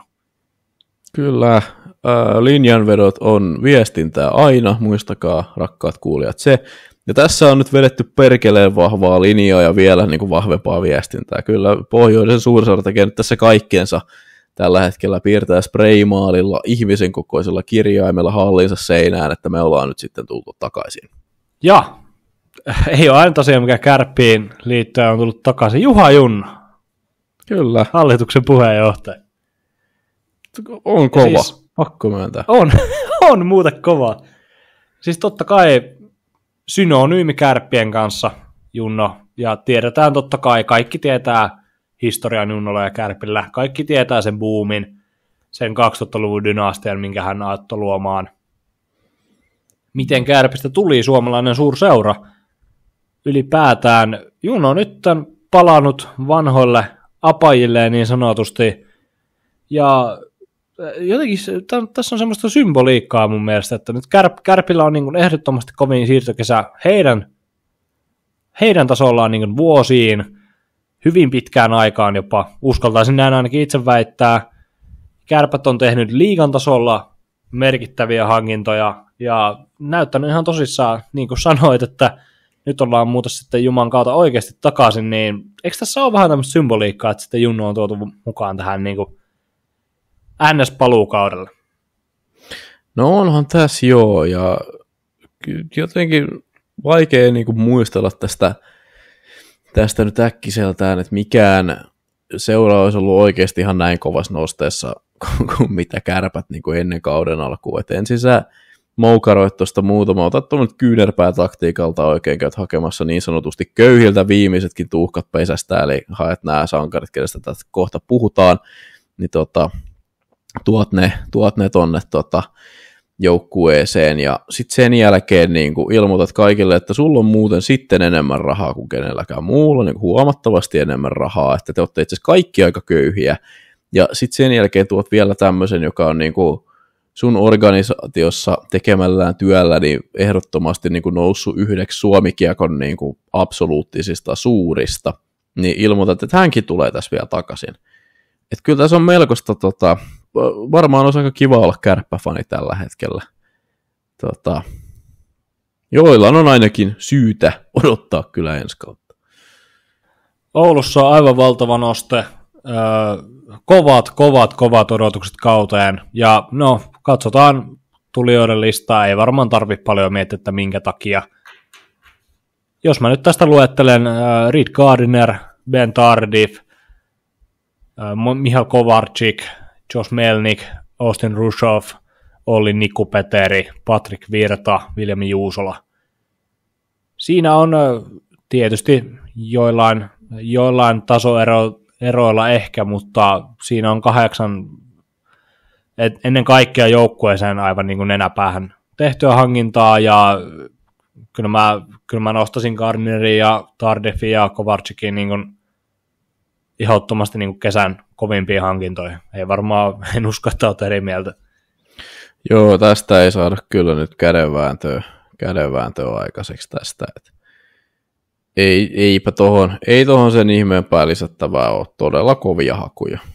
Kyllä, ja ylipäätään mä katson tätä kokoonpanoa, niin kyllä mä jokaiselle hankinnalle, kuten mä sanoinkin, ja niin kuin toivoisikin olettaa uusien hankintojen kohdalla, mutta kyllä mä näen tässä niin kuin nimenomaan muun muassa sitten näille, ei B-kori nyt ehkä jopa tässä yhteydessä vähän silleen niin kuin vähättely, mutta nimenomaan kun Tardif ja Gardiner ja Kovarczyk vietän isomman huomioon, niin kyllä mä näen esimerkiksi Niku Peterille niin kuin täydellisen roolin tuossa joukkueessa. Hän on erittäin hyvä alivoimapelaaja, ja mun mielestä tulee olemaan siihen Anttilan kanssa, en tiedä pelaatko sitä samassa yksikössä, aika näyttää, mutta mun mielestä hän on erittäin istui hyvin tuohon kokoonpanoon, Josh Melnick ja Austin Rushov myös, iso kokoinen hyökkääjä Rushov, ja vähän semmoinen, no tietysti samaa koko luokkaa Anttilan kanssa, mutta sitten ehkä vähän tämmöinen modernimpaan liigapeliin, ylipäätään ehkä jääkiekkokaukaloon ominaisuuksilta on paremmin sopeutuva Melnick. Totta kai kiinnostava kortti sinänsä, ollaan puhuttu hänestä jo tässä podcastissa aiemmin, mutta mä otan kyllä innolla tätä Kärppien kokoonpanon näkemistä. Joo, kyllä, ja nimenomaan tosi toimissa. Nyt ei lasketa mitään harjoitusotteluita, koska nehän olisi ollut tässä jo näkyvillä, mutta joo, toi Niku Peteri varsinkin on mielenkiintoinen, koska hänellä on 21-vuotiaana nyt jo yli 100 ottelua kokemusta SHL:stä runkosarjasta, ja sitten siihen vielä 17 matsia playereita päälle, että toi on jo semmoinen periaatteessa pohja, että toi on aika hyvä tähän sarjaan, että toi on varten otettava vaikka on nuori kundi vasta kyseessä, 2002 syntynyt, eli 22 tänä vuonna. Austin Rushoff on tässä se, niin kuin mainitsit tuossa, että Kärpillä on aivan siis äärettömän kookas joukkue tänä vuonna. En ole nyt penkonut tästä kaikkia, että onko jopa liigan kookkain, on varmasti ainakin siellä päin. Tai no en kyllä tiedä, keskipituus 182, täällä on nämä muutamat jättiläiset, mutta sitten täällä on näitä alle 180 jätkiä, joka on ihan hirmuinen läjä. Itse asiassa perun sanani, mutta joka tapauksessa Austin Rushoff, toinen pelaaja tässä joukkueessa, joka rikkoo 2 metriä, hän jää tasan siihen rajalle, ja 104 kiloa painoa tuossa, eli siitä vaan sitten siirtelemään sivuun, mutta raitin ratkaisija, iso kuin mikä, ja ihan prima iässään 26-vuotiaana tuossa tuo tuonne kaiken nopeuden ja näppäryyden keskelle varmaan aika semmoista tarvittavaakin karheutta ja semmoista kovuutta.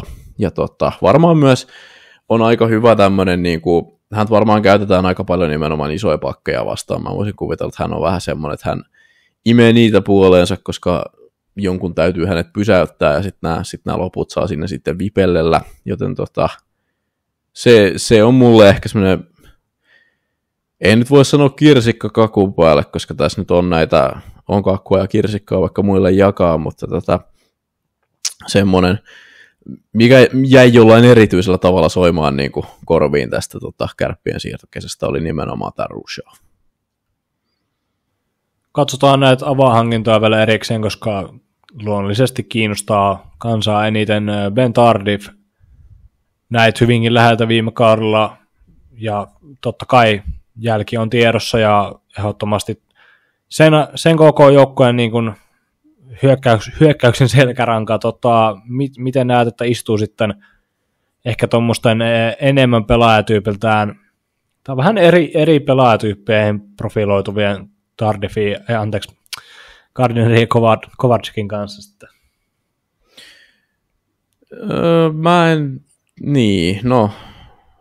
Eikö hän nyt ole treenimatseissa pelannut nimenomaan Kovacikin ja Gardnerin kanssa? Kyllä. Tardif on semmoinen pelaaja, että hän on parhaimmillaan siinä vaiheessa, kun hänellä on paljon älykkyyttä ympärillä. Nimittäin toi kaveri on sitten poikkeuksellisen nopea. Tekisi mieli ehkä sanoa, että jopa tämän sarjan nopein pelaaja, ainakin mitä tulee monipuoliseen luisteluun ja nopeuteen, niin ehdottomasti nopein pelaaja. Siinä on sitten se, että se tarvii sitten ketjukaverit, jotka A pysyvät perässä tai B ovat niin fiksuja, että osaavat hypätä oikeaan aikaan edestä pois, eli viime kaudella nämä kaksi olivat Arttu Ilomäki ja sitten Radek Koplicek. Ja siinä se toimi. Hän pystyy tekemään pisteitä myös ilman näitä jätkiä, mutta se oli se tavallaan se ketju, että hän oli vähän niin kuin se, sanotaanko näin, että Herne ja sitten Ilomäki oli se sitten ihminen, joka puhalsi siihen pilliin ja lähetti sen Herneen sitten matkaan, niin se Hernehän sitten lenteli ja teki tuhojaan, mutta vauhtia nyt pitäisi ainakin olla tuossa Kovarčikissa tuossa vierellä, että siinä mielessä varmaan kiva koittaa saada kiinni, ja Reed Gardner nyt sen lisäksi hän on erinomainen laukoja, hän on myös erinomainen sijoittumaan tuolla hyökkäysalueella. Sitten kun tosipelit alkaa, niin mielenkiintoista on nähdä tässä se, että kuka tässä ottaako tässä joku semmoista niin kuin ihmistietokoneen roolia, mikä Ilomäellä oli, vai meneekö jyrääkö nämä vaan vauhdilla ja laukoo joka paikasta, ja sitä vastaavaa veikkaan ehkä tätä jälkimmäistä. Mutta paperilla, mä rupesin miettimään, että onko mä sitä mieltä, että nimenomaan Tardif rikkoo 50 pinnaa uudestaan ensi kaudella. En välttämättä johonkin sinne 40 paikkeille, mä voisin sen ehkä veikata, ellei tämä sitten muutu tämä ketju semmoiseksi, että hän adaptoituu myös erityylisiin ketjuihin kuin siihen, mitä hänellä oli viime kaudella, että mä en tästä kyllä nyt millään saa. Mä en saa Miha Kovarčikista ja Arttu Ilomäestä samankaltaista pelaajaa. En vaikka tässä kuinka sen koitan keksiä. Mutta joka tapauksessa ääretön pisteuhka. Tässä on paljon ohitusvoimaa, tässä on ääretön määrä taitoa, tässä on hirmuisesti maalintekovoimaa ja tällaista vastaavaa. varmaan tulee vuotaan kotiin päin aika paljon tämä ketju, mutta niin vuosi kyllä viime kaudella se KKkin ketju, mutta se ei haitannut, koska ne painoi vielä enemmän pinnoja tonne toiseen suuntaan, joten nyt en yhtään muista enää, mitä olet kysymässä, mutta siinä oli mun vastaus. Joo, kiitos. Kyllä mä vähän sain sitä, mitä mä halusinkin. Ben Tardif, se on mielenkiintoinen tilasto, kun meinaa sanoit sit nopeudesta, niin kävin kaivamassa ihan viime kauden luistelutilastot. Noitahan liigan sivulta löytyy. Ben Tardif luisteli eniten metrimäärällä huomattavasti enemmän kuin kukaan muu liigassa viime kaudella. Matka kertyi 284 530 metriä, ja huippunopeudeltaan kuitenkin siellä 23, 37,15 kellotti nopeimmillaan. Se on ihan kohtalainen nopeus kyllä. No joo, kyllä siihen sitten muutama mahtuu suoralla sprintillä vielä eteen, mutta rohkenen silti väittää, että sitten kun otetaan kiekko haltuun, ruvetaan kääntyä ympäriinsä ja käytetään kroppaa suojaamiseen, niin my point still stands.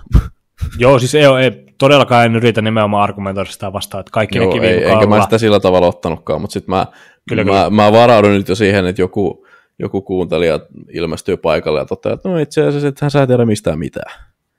Kyllä. Tuohon suoraan sprintille itse asiassa pitikin mainita, siihen mahtuu muun muassa Mihail Kovarczyk, kellotti viime kaudella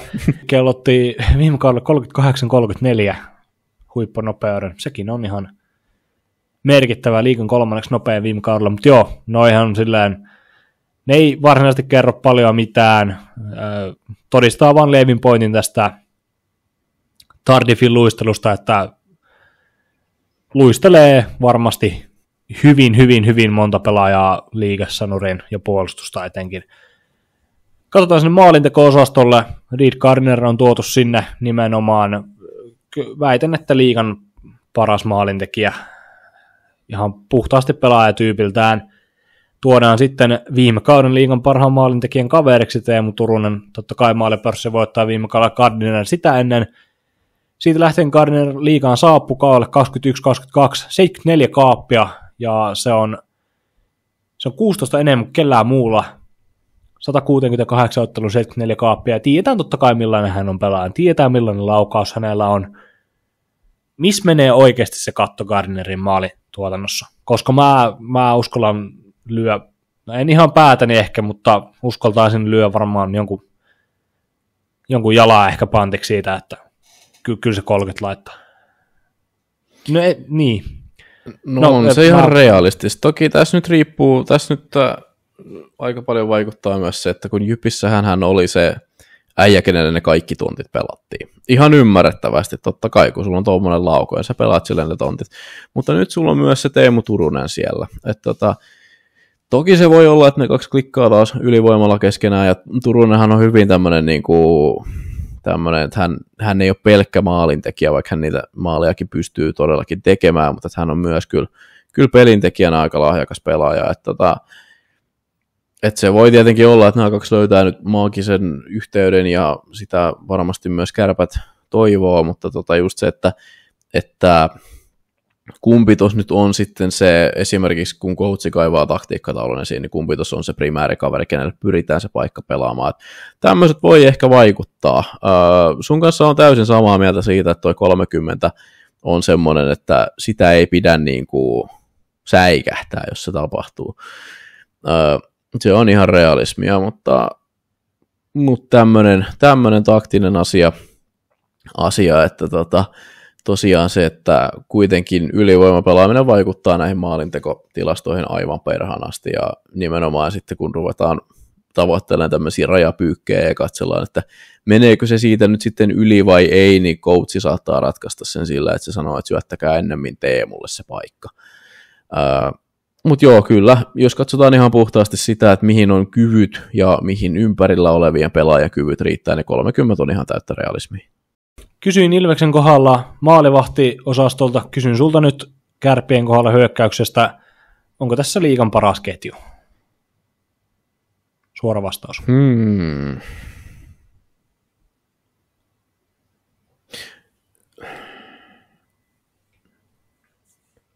Ei. Yksilönä ehkä joo, mutta en luota siihen, että nämä nyt nivoutuu ihan just niin maagisesti yhteen kuin mitä tässä olisi periaatteessa syytä odottaa. Et äkkiä kävi mielessäni tuon pohdinnan tuosta, että mikä olisi parempi, niin kyllä mä esimerkiksi tämän pelikanssin ketjun tähän nostaa, että he kuitenkin sai viime kaudella jo tehdä sen jumppaamisen. Niin mulla on tästä vähän semmoinen fiilis, että nämä tulee loistamaan niin kuin yksilötaidolla aivan perhanasti, jota tulee sen takia olemaan loistava ketju, mutta mä en tiedä, tuleeko tämä nyt sitten olemaan ehkä se ihan kaikkein eniten toisensa löytävä ja semmoinen tupuhupuluputyylinen kemian huippu yhdistelmä. Niin en sen takia nosta tätä nyt ihan ehkä parhaaksi ketjuksi, mutta noin paperilla niin ehkä se on hyvä 2 tai sitten 3, jos mä jostain vielä joku toisen keksin. En mä ihan tästä kyllä nyt liigan parasta ketjua saa. Kyseinen kolmikko avainhankintoja tässä erittäin vahvassa joukkueessa. Seuraa häntä pelaaja ollaan nimetty Aleksi Antti Roiko, tietysti viime kaudella läpimurto liigakartalle tämän paljon puhutun lainausmerkki nelosketjun yhtenä lenkkinä Marko Anttila ja Arttu Hyryn kanssa. No Hyry lähti Pohjois-Amerikkaan, Anttila on vielä, mutta jotenkin en löisi päätäni pantiksi siitä, että koko kautta nähdään herroja samassa ketjussa, eikä nähty koko viimekään kautta. Antti Roiko kuitenkin liiga varsinaisella debyyttikaudellaan 57, tai tulokaskaudellaan 57 ottelua, 13 plus 16 on yhtä kuin 29. Varmasti on seuraava askel otettavissa, mutta näetkö, että kuinka korkealle nyt, kun on tietysti kilpailu tehoistakin paljon kovempaa? No, kärkiketjuihin, no se riippuu kyllä jonkun verran myös siitä, että pelaako toi keskellä vai laidassa tällä kaudella. Et Hyryhän työnsi sen sinne laitaa viime kaudella, mutta se, että kun täällä nyt on kuitenkin tätä sentteritaustaa myös, niin se, että jos katsotaan ihan puhdasta tehotuotantoa, niin Kärppien ykkössentteri tällä hetkellä, jos katsotaan noita, ketkä on tuossa harjoituskaudella pelannut, niin se on Patrik Virta. Ja mun melkein tekisi mieli jopa tässä nyt sanoa että Antti Roiko pystyy, jos hän pääsee ylivoimaan tuossa vähän pelaamaan, niin pystyy jopa haastamaan kyllä oikeat stepit siis kesällä otettuaan mahdollisesti. En tiedä onko ottanut, mutta jäämme mielenkiinnolla seuraamaan. Niin tässä on periaatteessa mahdollisuus, että toi löytää itsensä jopa ykkösen keskeltä, jos Patrik Virta kohtaa pikkusen vastatuulta. Et siinä mielessä kyllä on saumaa kehittyä ja uskon kyllä, että pelaa, ei nyt ainakaan tule huonompi kuin viime kaudella. Että hän oli, mä en laske ehkä Arttu Hyrysiksi Kärppien viime kaudella läpimurroksi, koska mun mielestä hän löi itsensä läpi jo edeltävällä kaudella, että Antti Roikon saa kyllä mahtumaan siihen slottiin oikein mukavasti. Mutta joo, se on sitten, onko se sitten Virta, mikä toi Melnik on, onko se sitten 3. sentteri lopulta, asettuuko se siihen vai mihin se sitten asettuu. Mielenkiintoinen tilanne myös siinä mielessä, että laituri-osastollehan hänellä ei ole niinku mitään asiaa kolmosketjun yläpuolella. Tämä on niin kova porukka, että vaikka puhutaan hyvästä pelaajasta, niin nuo laidat ne on viety. Siellä on Tardif, siellä on Rushov, siellä on Turunen ja sitten siellä on Gardiner, ne on siinä. Ja jos noista menee jostakusta ohi, niin sitten se on jo hattua kouraan ja NHLään siitä saatana. Mutta keskikaista se on ehkä mahdollista, että jos oikein lähtee nyt käyntiin, Patrik Virralla ei ehkä kulje, tulee joku loukki, hän pääsee siihen lipsahtamaan, niin voi olla, kyllähän toi pistetä pystyy tekemään, se nähtiin viime kaudella, että kyllä toi osaa limpun laittaa häkkiin, mutta laitojen kautta ei missään tapauksessa, ei todellakaan, mutta keskikaistalta on mahdollista, pidän mahdollisena. Katsotaan vielä kollektiivina. Haluaisin kuulla nopea sun näkemyksen siihen, onko finaalipaikka ehdoton minimi tälle joukkueelle. Tiedetään, mitä on ladattu, kyllä. Aivan samaa mieltä. Kyllä. Ja tiedetään, mitä ollaan ladattu. Kärpät on lyönyt kaikki pelimerkit pöytään.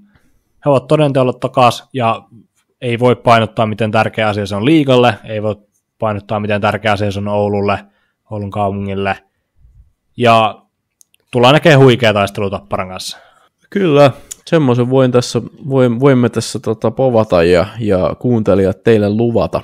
Et totta kai näissä on aina tämmöinen, kun otetaan isosti rahaa käteen ja sitten vaan haetaan kaikki tähdet tänne, tämmöinen kyynärpäätaktiikka, niin kuin jotkut on puhunut tästä, ja jossain kohtaa muistaakseni kuulin myös tämän Oulun Jokerit-vertauksen, mikä oli mun mielestä aika hauska, mutta tämmöinen, että ollaan otettu teksti-tv auki ja katsottu, että kuka on tehnyt eniten pisteitä ja sitten haettu se pois kuleksimasta, niin näissä on totta kai aina omat riskinsä, mutta ehkä tässä on vähän fiksummin nyt skoutattu sitten lopulta myös näiden pelaajien ominaisuuksia. Sehän olisi herkullista, kun tämä romahtaisi ihan täysin. Tulisi kunnon meltdown, coachi saisi potkut, tähtipelaajat riitaantuisi. Marko Anttila lopettaisi kesken kauden, koska hän ei jaksa enää. Se olisi melkein hauskempaa jopa. Mutta kyllä tässä finaalipaikka ehdoton minimi, ja täysillä vaan Tapparan kimppuun, ei siihen sen enempää. Ja siis tässähän on vielä se tässä joukkueessa, että nyt kun rahaa kerta on, niin tässähän on varaa sitten tehdä myös vielä sitten uusia muutoksia tähän, että mieti ihan oikeasti tuossa viime kaudella, että siellä oli Conor Bannerman, joka oli varmasti sanotaan, että ei varmaan ollut mikään halvimmasta päästä, oli aivan siis hyödytön. Sitten siihen päälle niin kuin Noel Gunler, Nick Ritchie, jotka oli ihan täysin turhia. Ja sinne niin kuin kaadettiin varmasti siis paljon rahaa ihan täysin hukkaan, ja silti ne teki tommosen tuloksen. Että katsotaan myös mielenkiinnolla, vähän ehkä jopa pelon, kauhun sekaisin tuntein, että miltä tämä joukkue näyttää sitten, kun ollaan menossa pudotuspeleihin.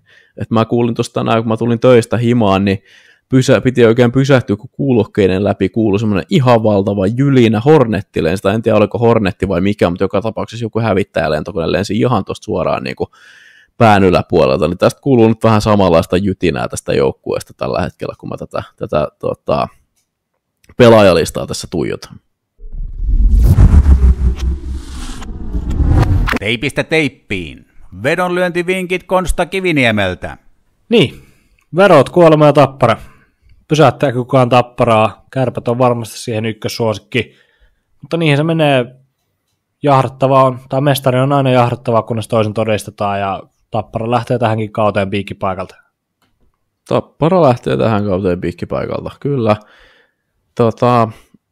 Sitä puoltaa, sanotaanko näitä coachien, ja vaikka nämä on nyt menettänyt siis ehkä sen koko viime kautensa tärkeimmän osa-alueen, eli sen aivan niin kuin huippukäden yksilötaidon, mikä heille pystyy välillä näitä matseja ratkomaan, eli nyt puhutaan välillä Kemiläisestä, mutta lähinnä Heliangosta ja Levchistä.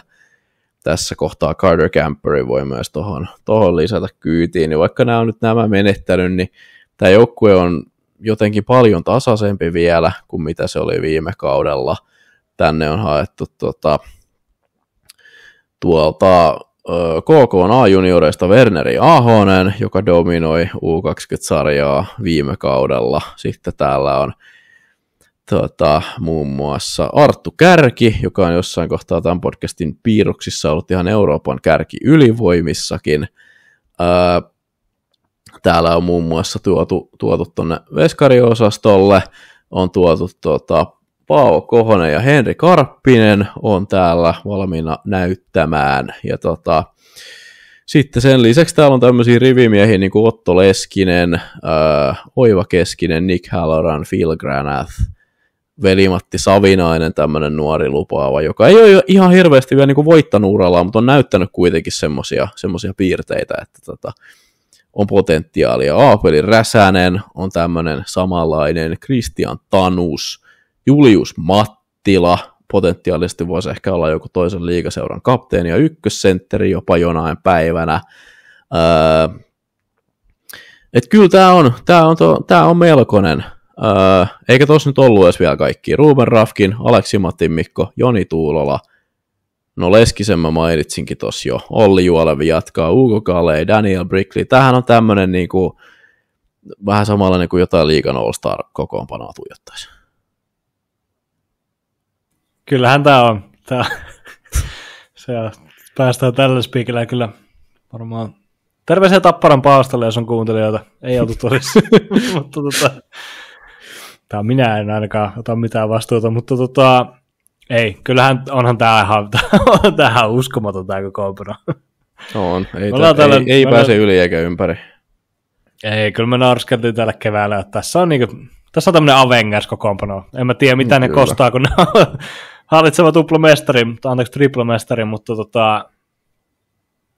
onko tämä nyt vähän niin kuin sitten vaan stuntaamista muille, että ihan sama kuinka iso haukka Kärpillä on, niin kyllä meillä on isompi. Kyllä meiltä löytyy. Siis kyllä tässähän niin se, mikä tässä on ehkä ihailtavaa tässä joukkueessa, se, että kuinka niin kuin monta semmoista kokonaisvaltaisen huippuyksilöä tässä on. Et niin kuin mä nyt mainitsin, tästä puuttuu semmoiset kämppärit ja leifchit, jotka on selkeästi hyökkäyspäähän orientoitu, mutta tässä on niin monta jätkää, jotka pystyy tekemään ihan kaikkea tuolla niin kuin jäällä. Ja se oikeastaan tämä Tapparan, mikä tässä nyt on ollut tämä juttu, niin he on menettänyt joka kausi, kun he on tässä nyt ollut ja noita kannuin nostelu, niin he on menettänyt joka kausi ihan niin kuin liigan ykkös A-huippu eliittikorin tähtipelaaja useamman kappaleen. Ja ei ole tuntunut missään, eikä kyllä nyt näytä, että tuntuisi tällä kaudellakaan. Että Emil Järventietä jäämme seuraamaan. Tuleeko mitään ikinä enää koskaan? Erittäin mielenkiintoinen siirtohistoria hänellä. En tiedä, saako, mä en rehellisesti tiedä, tuleeko tuosta, mitä tuosta tulee, sen takia sitä innolla seuraan. Mutta sitten se vielä, että tässä on kuitenkin myös hyvin paljon pelaajia, ketkä on tottunut tähän, tai heille nyt ei ole niin kuin uutta systeemiä enää, ei ole sitä pohdittavaa, että ihan täysin päinvastainen pelisysteemi. Vaikka Coach Grönborg totta kai sanoi ennen kauden alkuun, että ei me nyt ihan hirveästi niin kuin mitään muuteta, mutta muutettiin sitten kuitenkin aika paljon kaikkea, niin tässä on tosi paljon pelaajia, ketkä on tottunut tähän systeemiin ja tietää, miten täällä menee hommat, tottunut tähän arkeen, tietää, miten täällä menee hommat, tottunut näihin odotuksiin, tietää, miten se toimii. Että kyllä tämä on niinku, tämä on tosi, tässä ei ole niinku semmoisia, kun Kärpiltäkin mä osasin nostaa tuosta kaikkien kärkijätkien kohdalta kysymysmerkkejä, niin tästä on tosi vaikea kyllä niitä tästä nostaa. Ja siis tässä on melkein voi niinku puhua, että on liigatasolla 4 ketjun tulosyksikkö jo, mikä on aika hävytöntä, mutta semmoinen tästä löytyy. Sano sä, mistä me löydetäänkö me nyt, onko nyt sitten joku, että Juha Metsola on liian vanha enää pelaamaan hyvin maalissa, vai mistä me nyt löydetään joku heikkous tähän? Saako Grönborg liian pitkä pelikierron, kun se kuutaa vähän fakkia käytävällä? Se on varmaan ainut vaihtoehto. En mä löydä heikkouksia tästä. En mä vaan löydä. Ei, tää on siis,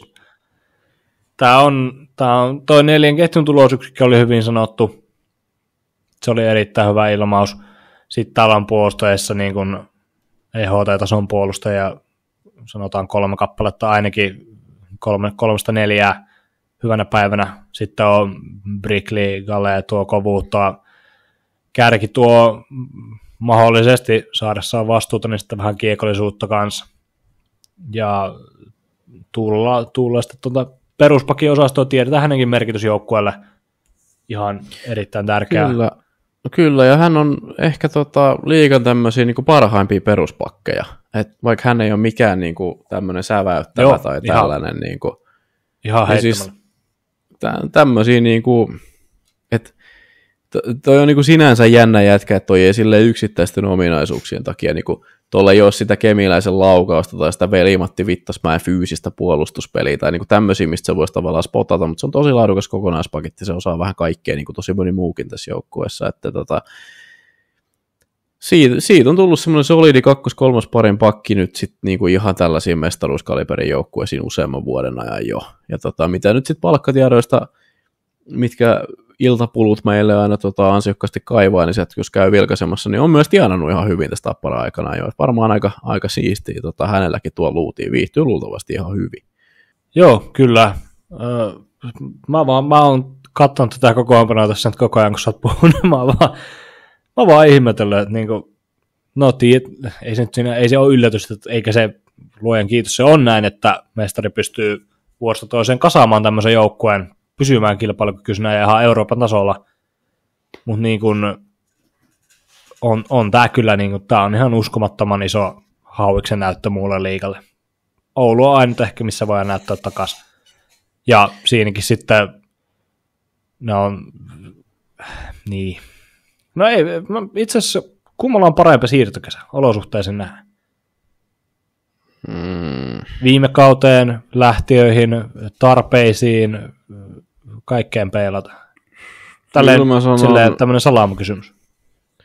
Kyllä mä tässä kohtaa nyt totean, että se on toi Oulun Kärpät, koska he kuitenkin, kun Tappara on, niin kuin mä nyt sanoin, niin he on siinä sairaassa tilanteessa, että he voi menettää oikeasti tosi paljon niin kuin tosi hyviä pelaajia, eikä se sillä tavalla oikein tunnu, kun tässä on niin paljon syvyyttä ja leveyttä tässä, että Kärpät oli kuitenkin pienen semmoisen tenkkapoon keskellä, että he menetti, heille se ei ollut niin kuin itsestäänselvyys, että saadaanko sieltä ne Hyryt ja Kemppaiset ja Koivuset ja kaverit ei korvattu, eikä se ole vieläkään. Sitä on vasta yritetty, mutta me ei tiedetä, että tuleeko se, miten hyvin onnistuu, mutta tästä Tapparasta me voidaan sanoa ihan huntilla, että se tulee onnistumaan, niin kyllä mä siinä mielessä ehkä nostan kuitenkin Kärpät tähän, että Tapparasta, jos tässä nyt katsotaan, niin tämä jotenkin,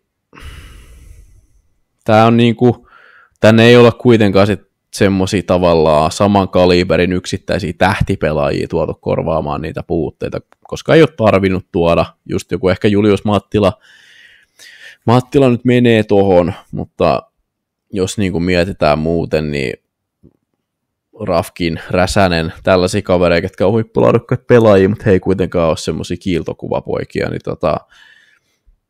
kyllä mä nyt Kärpät nostan nimenomaan tarpeet ja niin kuin viime kauden nähden, niin nostan tähän kyllä edelle. Mutta on tämä, siis Tapparahan nehän on käynyt tämmöisen kierroksen täällä, että ne on hakenut Lukosta yhden ja Ässistä yhden ja Kalpasta on haettu yksi ihan kärkijätkä ja Tepsistä on haettu yksi ja Kalpasta on haettu itse asiassa toinenkin. Ja totta kai sieltä KK-junioreista sitten tuolta myös yksi, että he on vähän tämmöisen maakuntakierroksen käynyt tuossa hurauttamassa, että antakaa sitä ja laatujätkät meille. Mutta ne piirtää, niin. Kenellä on liitua. Sitten kun CH-syvyyssopparit on tommosia Joosa-antoisia, tietysti no, sekin on omalainen fleksinsä. Tietää, totta kai Antonen välttämättä tähän kokoonpanoon täyspäiväisenä toisi niin paljon, mutta just tommonen, että se on syvyyssoppari, se on syyskuun puoleen väliin asti. Niin, se on tommonen vuokradi, ja se on sama, minkä KK paino Saku Salmelalle. Kyllä, toi on tommonen, onhan noita, Tepsi Odenille. Ei, mutta se on Rajoitti. Ai se on Rajoitti, totta, se on Rajoitti, ei sitten mitään. Joo, ja joka tapauksessa, niin siis tämähän on liigan avausviikon ainoastaan voimassa, tämä kattaa tämän Tapparan CHL-pelien alut, tai CHL-kauden alun tässä tämä soppari, mutta silleen, että niin syvyyshankinta kaikista vaikeuksista huolimatta, niin on silleen liigan tasolla aika aakoria. En mä näe montaa joukkuetta, missä Joosa Antonen solmisi niin 3 viikon sopimuksen ja olisi niin vahvistaa sillä ajalla. Ja sitten, sitten voidaan sanoa, että sori, sulle ei ole käyttöön. No niin, on kyllä vähän niin kuin semmoinen, että no, tuu sä nyt siksi aikaa pelaamaan, kun noin meidän tiedätkö, noin pääjätkät tuossa vähän pelaa liikaa tai muuta vastaavaa. Niin, kyllä. Tiukkaa on meno. Kyllä. Niin, onko Tapparalla mitään sisältäpäin, niin mikä voi kaataa? Jotkut dynastiapaineet, joku... En mä usko, että on, mutta mä haluan kuulla mitä mieltä sä oot, koska en mä näyttele mitään niin kuin silleen ei-pelillistä pysäyttäjää. Jos joku pelillinen pysäyttäjä, niin se on mun paperissa Kärpät, mutta se on sitten, sen aika näyttää. Nimenomaan, että näet sä, että tässä on niin kuin mitään vaaraa kaatua tähän nykyisen dynastiaan. Onko ne edes paineita? Miten sä näet sen tilanteen? En mä usko, että toi Poppo ihan hirveästi mitään paineita tästä kokee. Että ainoa oikeastaan ehkä semmoinen, että kun se kuitenkaan, tämä on niin hassua sanoa sillä tavalla, että se pelityyli ei sitten kuitenkaan, niin kuin mestarijoukkueesta, että se coachin pelityyli ei sitten selkeästi aika kauan, että ne tottu siihen. Ja ne oli playereissakin oikeasti ihan vilpittömästi köysissä välillä, kunnes sieltä sitten löytyi ne Levchit ja Heliangot, jotka sitten astuivat esiin, että periaatteessa tässä on se mahdollisuus, että jos tuo joukkue ei edelleenkään ihan täysillä niin kuin pysty toteuttamaan tuota pelitapaa, että se käy vaikka liian rankaksi tai jotain. En mä tiedä, tämä on niin syvä jengi, että nämä voi pyöritellä ykkös- ja nelosketjua, nämä voi kierrättää tosi laajasti ja nämä voi vaihdella ketjujen peliaikoja ja tämmöistä vastaavaa, mutta ehkä siinä kohtaa on semmoinen ainoa, että mitä jos tämä porukka ei sitten kuitenkaan ole samalla tavalla asettunut ja tottunut ja kehittynyt siihen pelitapaan, ja jos nämä uudet hankinnat floppaa jollain tavalla, siinä on niinku se. Mutta niin kuin nyt huomataan, niin toi on aika tommonen venytys, että paljon tässä on kuitenkin sitä, mikä viime kaudella oli tosi hyvää tässä joukkueessa, ja tässä on monta semmoista asiaa, mihin voi luottaa, että ne tulee toimimaan myös ensi kaudella, että se, tai sitten just jos toi maalivahtipeli sulaa ihan täysin käsiin, no voi ei, se on Tappara, se varmaan nostaa sitten jonkun uuden maalivahdin sinne, mutta ainoa oikeastaan, minkä mä näen, on niinku toi, että ne ei ole tavallaan, että ne on edelleen yhtä köysissä välillä, kuin mitä ne oli esimerkiksi nyt vaikka Tepsiä tai Kalpaa vastaan, mutta sitten sieltä ei löydykään niitä levtsejä, jotka astuu niillä hattutempuillaan esiin, että tai niitä heliankoja, jotka sitten ottaa niitä ihan maagisia torjuntoja. Siinä on ehkä se, mutta niin kuin huomataan, niin aika vähän niitä on lopulta niitä perusteita. Tähän loppuun siirrytään vähän tämmöistä perinteisemmistä loppusanoista pois, ja ollaan liigaa käsittelevä podcasti, mutta ollaan myös osa jääkiekkoyhteisöä, ja jääkiekkoyhteisöä kohtasi viime viikolla suuri suru. Menetettiin 2 erittäin valovoimasta henkilöä. Johnny Gaudreau, hänen veli Matthew Gaudreau, kuolivat onnettomuudessa New Jersey Salem Countyssa ihan kotiseudullaan. Veljekset olivat siellä pyörälenkillä ja sitten tuli auto-onnettomuus ja autoa päihtyneenä ajanut kuljettaja ajoi sitten kaksikon päältä ja hänet pidätettiin epäiltynä rattijuoppoudesta ja myöhemmin sitten kahdesta kuolemasta tämän onnettomuuteen liittyen. Johnny Gaudreau totta kai erittäin valovoimainen tähti NHL:ssä ja ylipäätään koko jääkiekkoileva maailma on hienosti muistanut tätä suurta ja pientä suurta miestä niin sanotusti. Hän loi erittäin hieno uran NHL:ssä ja hänestä jää aina semmoinen kuva, että on erittäin lämmin ihminen ja näin on myös muu jääkiekkomaailma muistellut. Veli Matthew Gaudreau myöskin 29-vuotiaana. Hän pelasi AHL 3 kauden ajan East Coast Hockey Leaguea ja ihan yhtä lailla iso menetys jääkiekkoyhteisölle. Se, mitä tämä tapahtuma enimmäkseen viestii tämän äärimmäisen tragedian ohella, on se, että huominen ei ole ikinä taattu ja elämä on ajoittain ja pahimmillaan erittäin haurasta, joten pitäkää huolta itsestänne ja pitäkää huolta teidän lähimmäistänne ja muistakaa aina kertoa lähimmäisillenne, että he ovat tärkeitä. Kyllä, hyvin kiteytit sen, Konsta. Mainitsit tuossa jääkiekkomaailman reaktiosta ja mulle yksi tämmöinen, mikä jäi erityisesti mieleen, jonka kirjoituksesta aion nyt pätkän tähän jakson päätteeksi lukea ja sitten laitetaan sen saattelemana sitten pillit pussiin, eli Stanley Cup-mestari, entinen muun muassa Calgary Flamesin kapteenina toiminut sekä todella hyvistä pelitaidoistaan, mutta myös ehdottomasti ehkä jopa sarjan historian legendaarisimmasta Viiksi-gameistään tunnettu Lanny McDonald